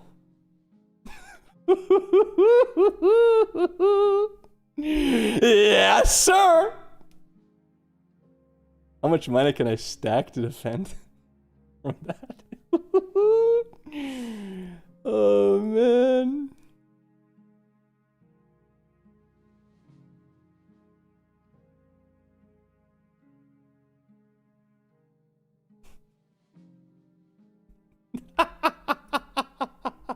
Slow down there, buckaroo.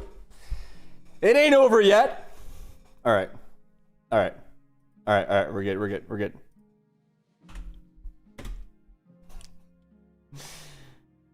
Ah, you can't play Elder next turn now. Thankfully.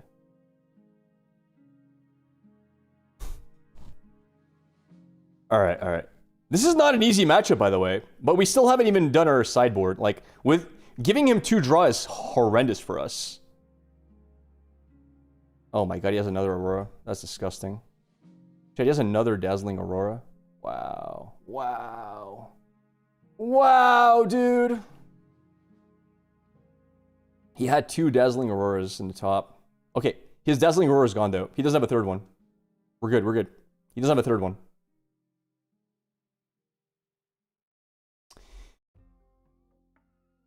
One, two, three, 4, 5, 6, play it. And in case I don't have it, I can't play it twice though, unfortunately.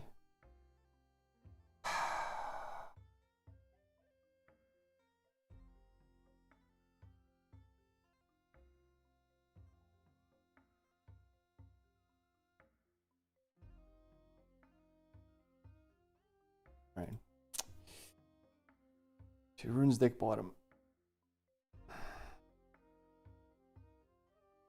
No, 2 deck bottom. Okay. That's a problem.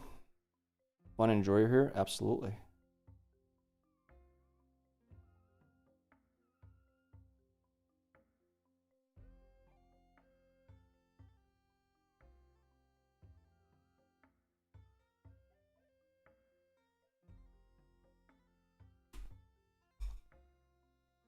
You played both from Fizz?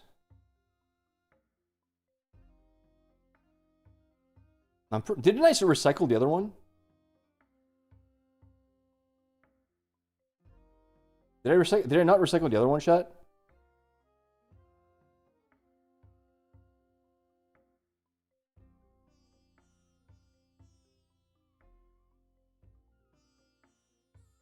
So this one's not wait. So how do I have 3?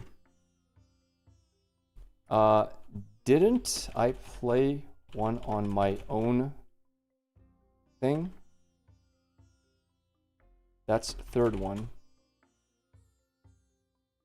Played one on my gear to draw.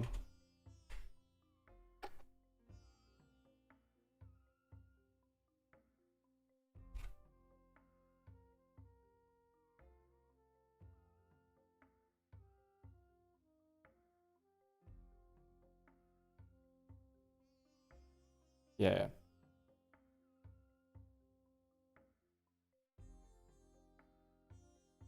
All right, you got it. You got the capture. You're good. This actually helps me a lot if he holds here. Him holding is really good for me.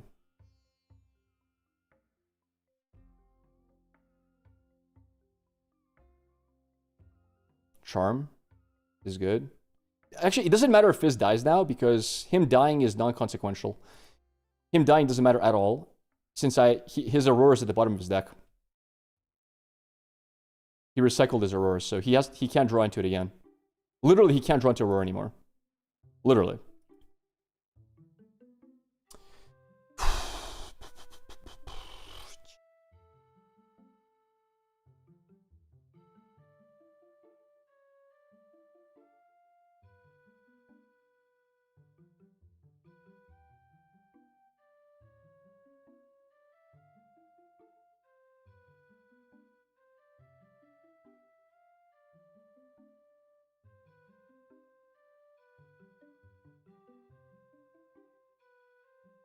Nothing here to steal. Unless I want to kill that. I don't want to, though. Actually, wait. This card is funny. Do I want to, though? Maybe I do.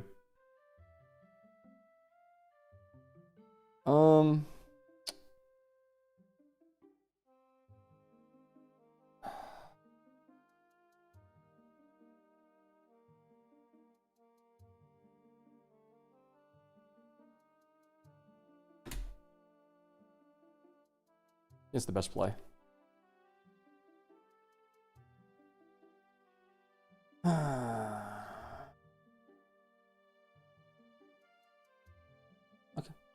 Elder. It's fine. Sure. I think Elder's a misplay there. Now I could just play Fizz to bounce it back. Starcrossed. I need to find draw.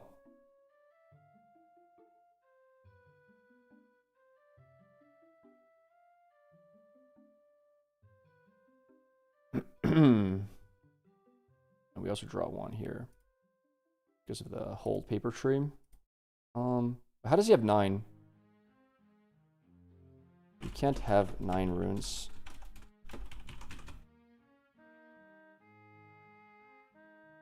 It's 8.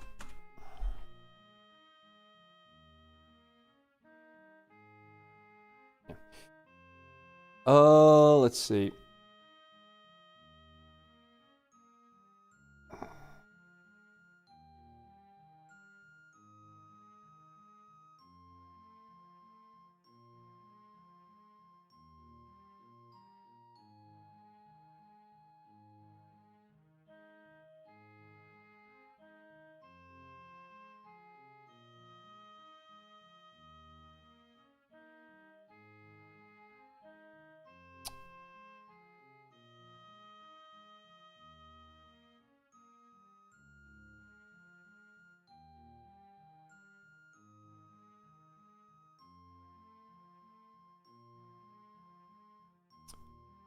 I have no draw cards here. I can play stacked deck if I wanted to, actually. It might be worth it. I held here, by the way. I could play stacked deck.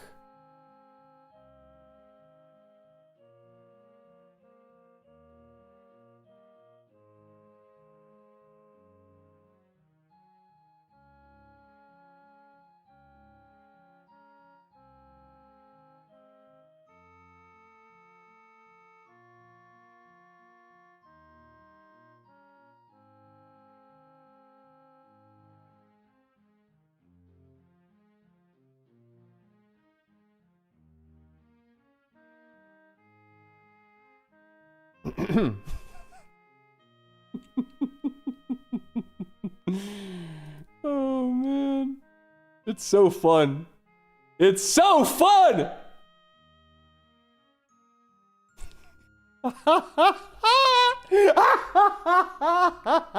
If he drops Elder again, it's so funny. Oh my lord. Valma? Sure. It doesn't have deflect, thankfully. Got a 5 here.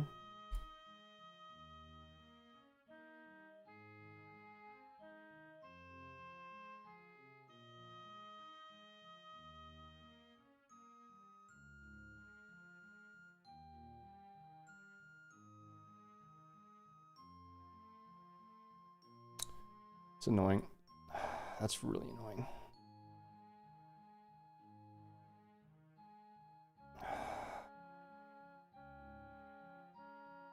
I have to do it like that. Does he have 2 of them? Oh, wow. I misplayed. I shouldn't have played him there. That doesn't matter. Windwall. Okay, Windwall does it. Alright. Tap, tap, back to hand. Actually, this goes to deck bottom. Yeah. I just moved it. Didn't I? Or did I? Ooh, treasure trap. Oops. To the deck bottom, yeah. Oops. Yeah. Yeah, I bet. We're 5 here. Alright.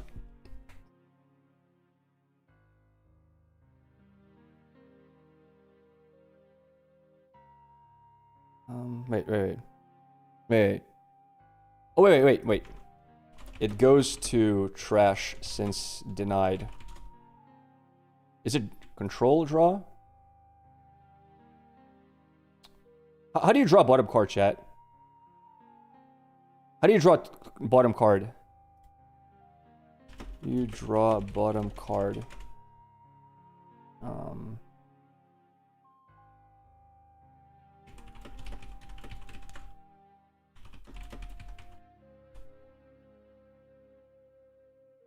Is there no hotkey to draw it? Ah, there it is. Shift click.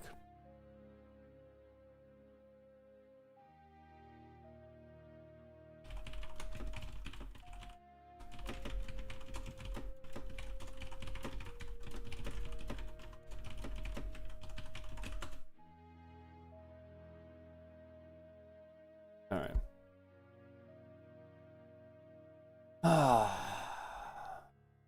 8 mana. What is he playing with 8 mana here? Another Valma, dude. Holy crap.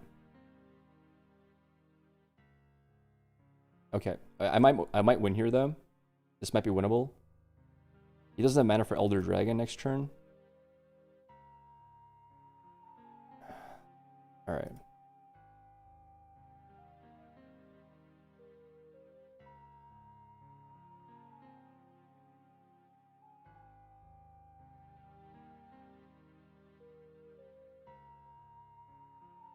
Is it good?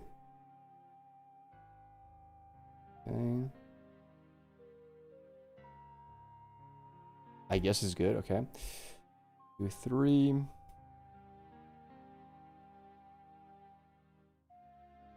Play. On that guy.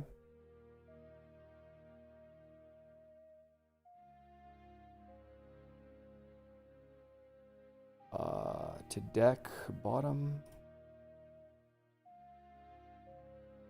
Capture. 7.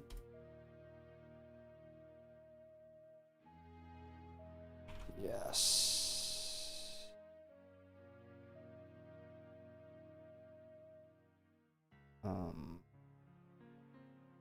Wait, no, wait. What am I paying for Pyke, dude? What am I paying for Pyke, dude? Wait, what? What am I paying? When did I pay for Pyke? I never used Pyke. Chat, stop being bananas. Oh, do I have a way to kill?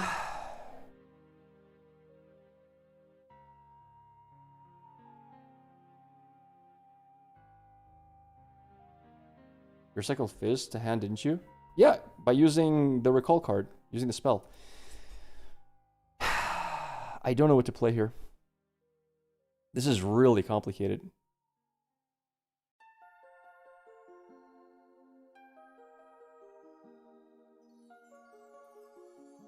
I think I just passed now, honestly. I can't kill this off. I can't kill this off. It's impossible.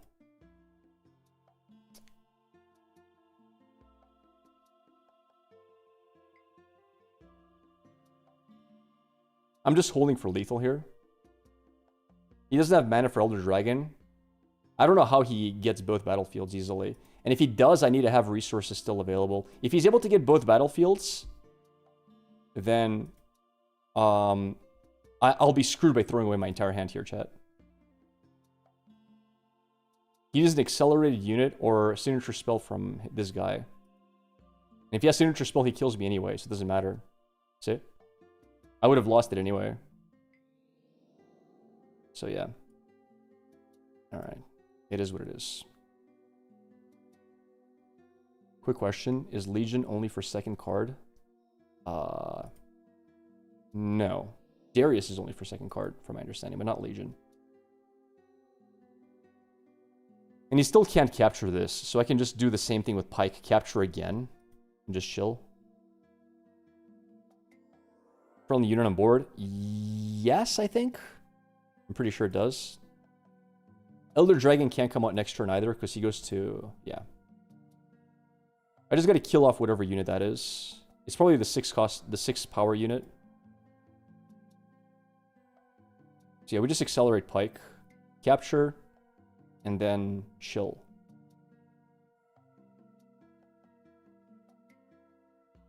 He's going to 11. He still can't play Elder Dragon. That's fine. We're in a good spot. We're still doing well. Wait, why 2? Wait. Oh, shit. He can play Elder next turn. Damn. Alright, he does have Elder next turn.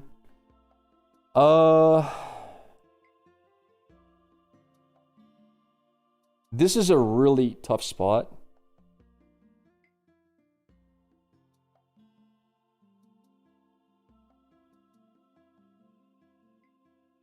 There's a few plays I can do.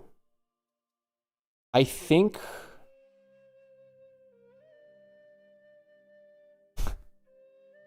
It's such a weird play. I think my best bet is this.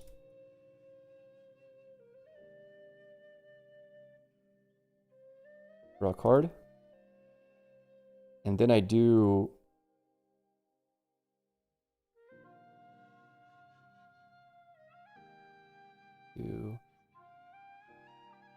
Why?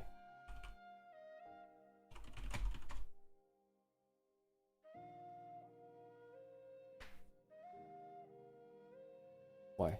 I recycled.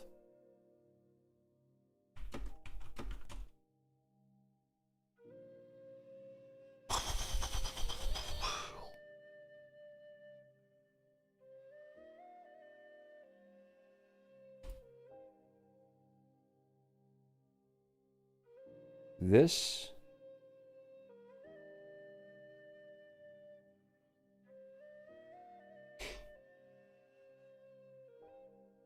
How does Alpha Strike work? Choose a friendly unit that deals damage equal to its might among enemy units at a battlefield.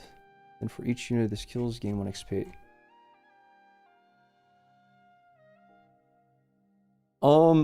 When does he target the units? It's after it resolves, right? If I'm not mistaken.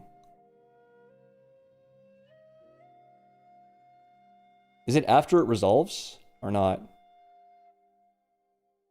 You guys know?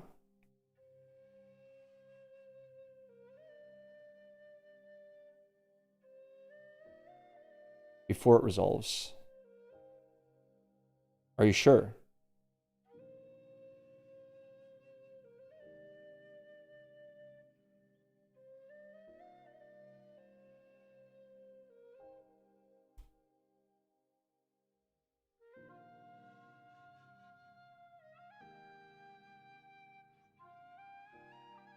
If that's the case, I think this is my best play. We'll see.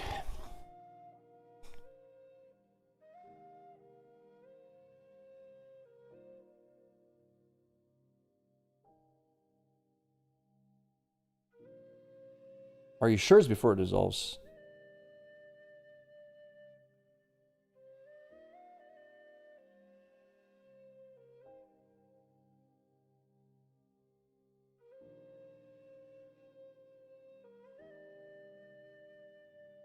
But like, then I can reveal Pyke and he can't target Pyke is what you're saying, right?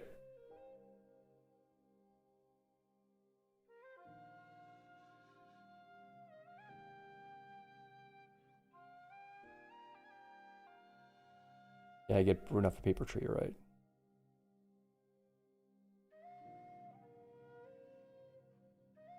What a tough game, dude. I think we got him. Yo, if we... Oh, no. Oh, no. I think we got him, boys. He could have won. Ah.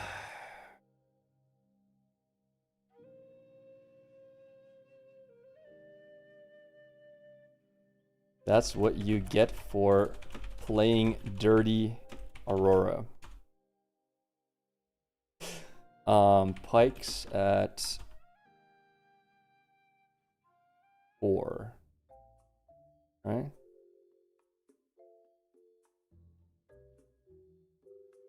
I don't think Master Yi's strike can hit him.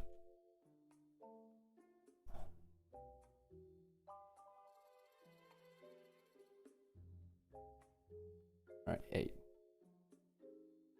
GG's. All right, we win. There it is.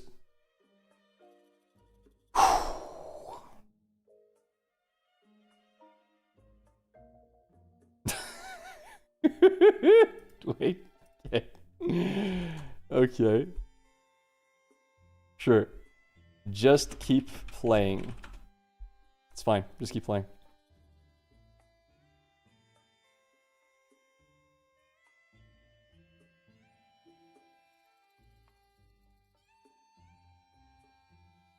Because of Paper Tree, he can never have 12 mana. You hold here. Each player channels 1 rune exhausted. Is that true? Is that true?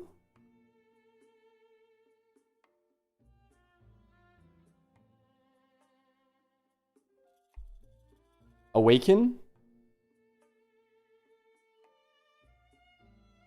Okay. Only if he spends a rune. Well, he could just float a power in that case, can't he? Or am I crazy? Can't he just tap?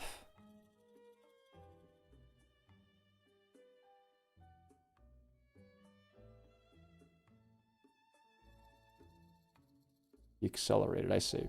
Yeah. Power goes away. Oh, by the way, chat told me something interesting. Supposedly Paper Tree doesn't let you go to 12 mana always 11 mana, 1 tapped.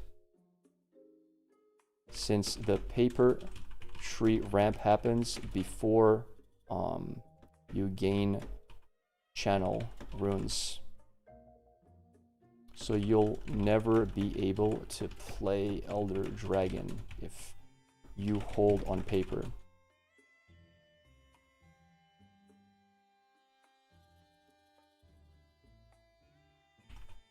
Your starting turn with 11 mana untapped, 1 tapped.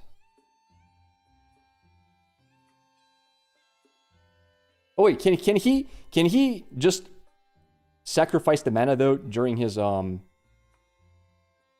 he needs a trigger. Like, can he do it on this trigger? Because paper tree triggers. Can't you just do this? Pop. Oh wait, you can't because wait, you can't. You're right. You're right. You can't do it after the trigger. You don't need a trigger? Sec. Discussing with chat now.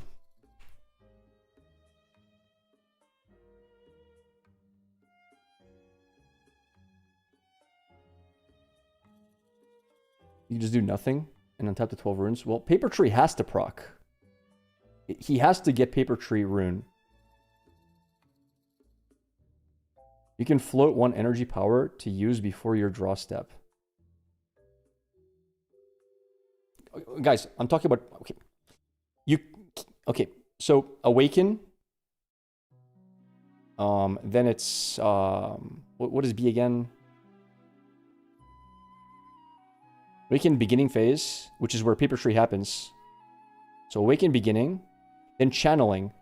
So you need to be able to clear the paper tree rune before channeling happens. Right? Awaken, beginning phase. Beginning phase gives you the rune, exhausted. At what point now do you clear that exhausted rune?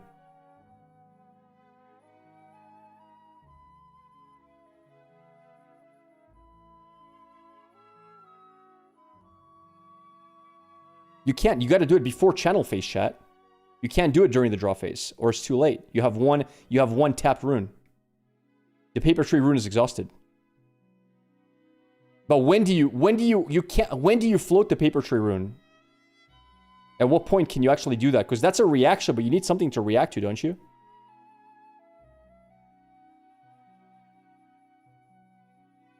You can't just randomly say I sacrifice my rune. Tapping for mana is burst speed. Yes, it is burst speed. But you need a trigger to do it too. So you would need 2 hold triggers. You would need 2 beginning phase triggers. Because you need to do it after the paper tree has triggered, not before. You need to do it after paper tree. You don't need a trigger? What do you mean?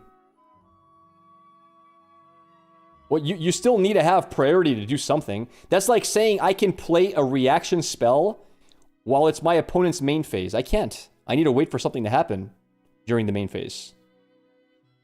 Unless you're allowed to cast all the reaction spells you want without a trigger at any time.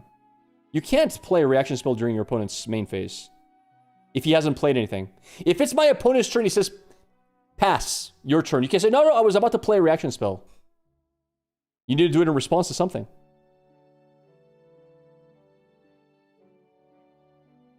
You can float, but unless there's another reaction, the power goes away. Forget about the power, guys. Forget about the power.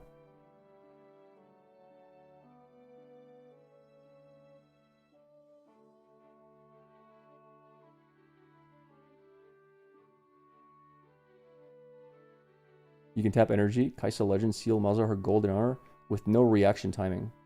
Are you sure?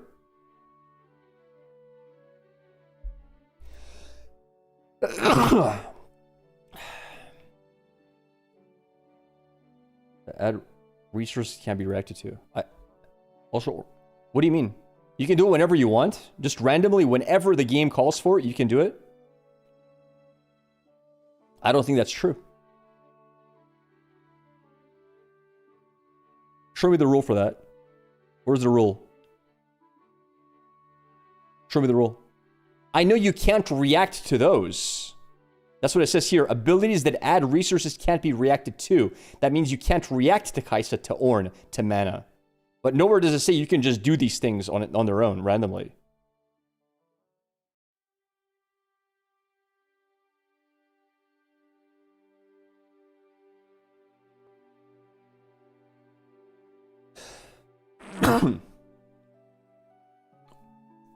When it's your turn, yes, obviously.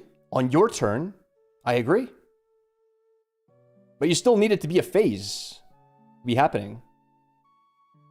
You need a phase to be happening.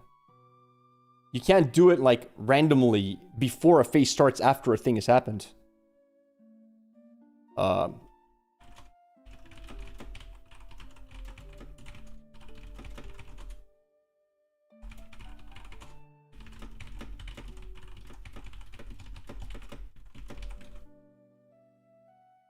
What does it cost him 1 mana? Oh, yeah.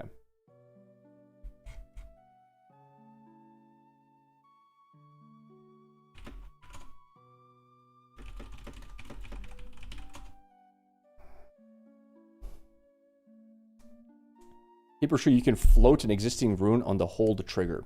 Bro! You're gonna... I'm gonna ban you, Vanquish. Why do you keep bringing that up? Who cares if you can float a mana? You lose that mana after a channel phase. Holy crap, bro. You're making my brain blow up, man. That's the 3rd time you said that. I've corrected you 3 times.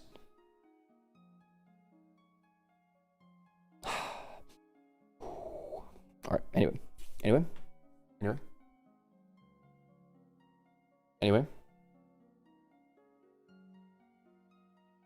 The question is, when Paper Tree is proccing and giving you the exhausted rune,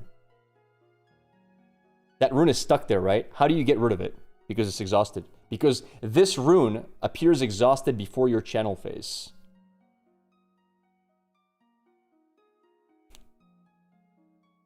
No, this is great. I need to learn about this interaction with Paper Tree because it makes a huge difference when someone's playing Aurora. Only way to use the 12th energy is with reactions, so you can float 1 rune to get another one ready. But how do you float the rune? At what point do you float it? Because what is happening? The awaken phase happens. There's no point to float it there. Then the beginning phase happens. It checks for hold. Your unit holds. It's going to tap a rune.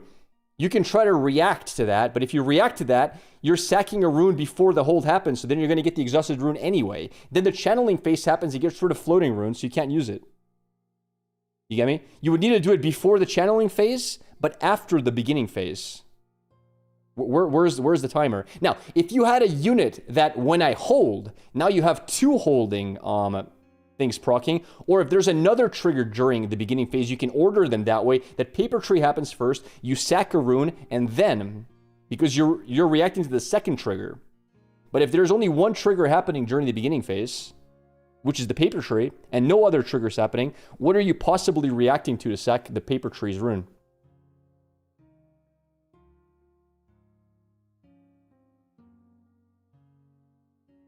It doesn't say you may. Wait. Where does it say? When you hold, it doesn't say you may. Why are we making stuff up now? Why are we making stuff up, chat? There is no you may. It says when you hold, each player channels 1 rune. Period.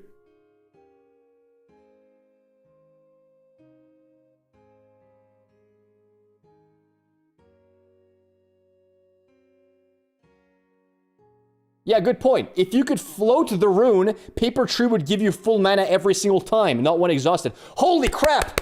We have a genius in our chat. Zangusu, the genius. True. Okay, armchair experts. If you can float Paper Tree's rune every single time, then why wouldn't you? Wait, actually, that doesn't make sense because you can. It's power. It's power. You could float Paper Tree's power. Never mind. I take it back. You're not a genius. You were close, though. I like the direction you were going in. Brother. You can't float the mana. You can float the power, but it doesn't make a difference. Usually you float a rune to preserve the energy, but why would you float an exhausted rune? It would discard a draw anyway. I'm lost. Exactly. Oh my god.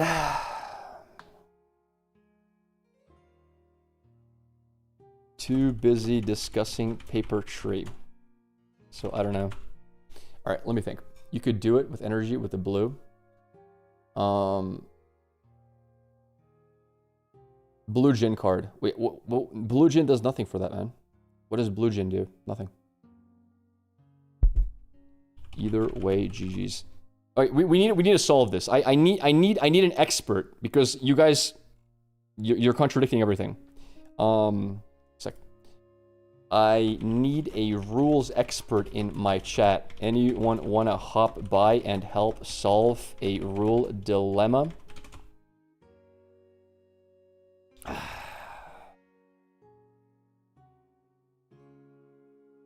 Hard to explain in text. Can you pop in stream if you're a rule expert? If you're not, don't come. Enough people making up rules on the spot. Oh, man. All right, I am? Okay. What's your Twitch username? I'll wait for you to show up. Oh, man. All right. Guys, we're getting a rules expert on your YouTube. Okay, sure. All right, the Manch. Okay, he's there, chat. He's there. The Manch is there. Yo, what's up, the Manch? Okay, hear me out. Hear me out, brother. Here's the thing we're talking about. The paper tree. If you're at 10 mana and your turn is starting, correct? And you have paper tree and you're holding. Awaken phase, all your runes on tap, you're at 10 mana. Beginning phase, paper tree procs because you're holding. And you're going to get one exhausted rune. And then, of course, channeling phase. You're going to try to channel. Does that mean that you will always have 11 max runes to play if you have paper tree and hold? Is there any way to get rid of that channeled rune? Some people in chat are saying you can sacrifice the rune, as in just click this. But I don't see where you're able to do that at what point.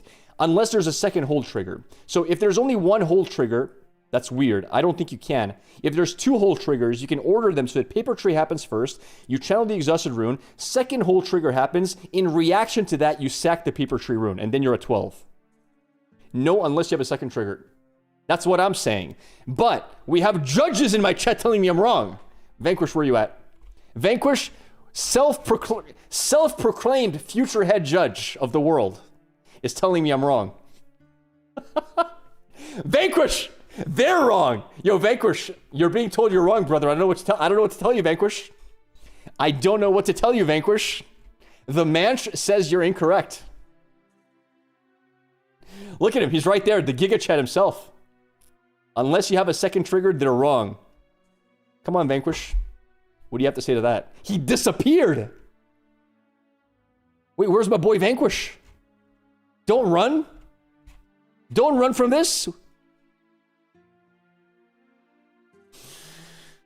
Yeah, I am double checking rules for 5 minutes. Oh, man. Oh, that's great. That's awesome. That's awesome. Mana empties in draw step 2, so there's no way around it. But it's not about the mana emptying. It's the fact that, like, will you be at 11 max mana or 12, right? It's not about nobody really cares whether you're floating the power. It's about the mana. As far as I know, the rules work exactly how you think it until it's not. Need a third judge to resolve. Can't you react to paper tree trigger float 1 rune to go to 9? Then channel, wait. Can't you react to paper tree trigger float 1 rune to go to 9? Then channel 1 exhausted with paper tree, and 2 runes ready with channel. No, runes don't ready during channel phase. They ready during awaken phase, which happens before beginning phase. Runes only ready during awaken, which happens before the paper tree.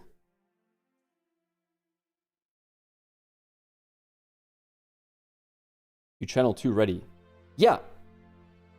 Yeah, sure, but you still have 1 unready. And your floating runes go away after the draw phase. So whatever you float, it doesn't really matter. Rules change depending on which season of the year and what the horoscope is.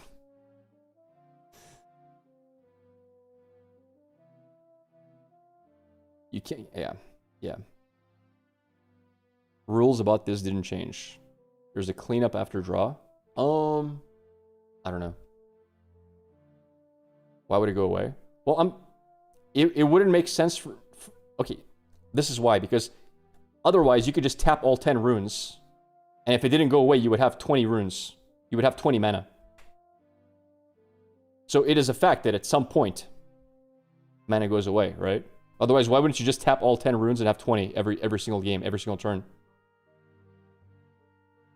But the fact that the chain is closed outside the main phase, something opens in recycling, tapping runes is reaction speed. You're going to be stuck with that unready rune without a awakening phase, I thought.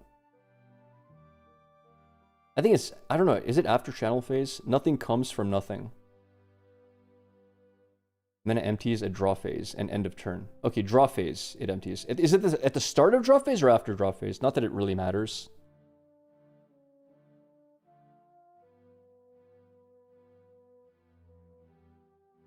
Just don't play Aurora Tree. Yeah, but I really need to know this because if I do end up facing Auroras and they're playing Paper Tree, that means they can never play Elder Dragon if they're holding Paper Tree. So very often it is correct not to contest the hold in order to avoid them being able to play Elder the next turn, right? Because it destroys them. Look at this guy's hand. He has triple Elder in hand, right? If that is the case, his hand is literally dead. I never contest Paper Tree. I just leave him there. And if he ever leaves, they can capture, but... No, even if there are 10. You'll be at 11 energy with 12 runes channeled unless you have 0 energy, 1 trigger before the channel phase. Power Nexus. Wait, what? I mean, no matter what, you can sacrifice that, even if you don't pay anything with it, right? I believe. Yeah, you can always do that, even if nothing is paid for it. But that's besides the point. You don't need something that requires a power. You just need a moment to react to. Your hold does the same. It doesn't. It doesn't do the same. What? No, me holding here doesn't do that. And recording your no.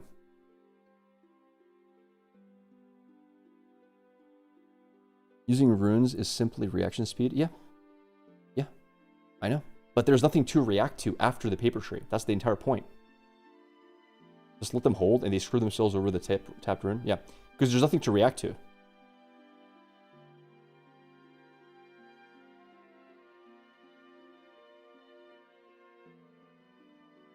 Interesting. That's really cool. Same way that you can recycle and tap runes before Divine Judgment. Exactly, yes. Or like Echo, for example. Yeah, correct. You can only float untapped runes.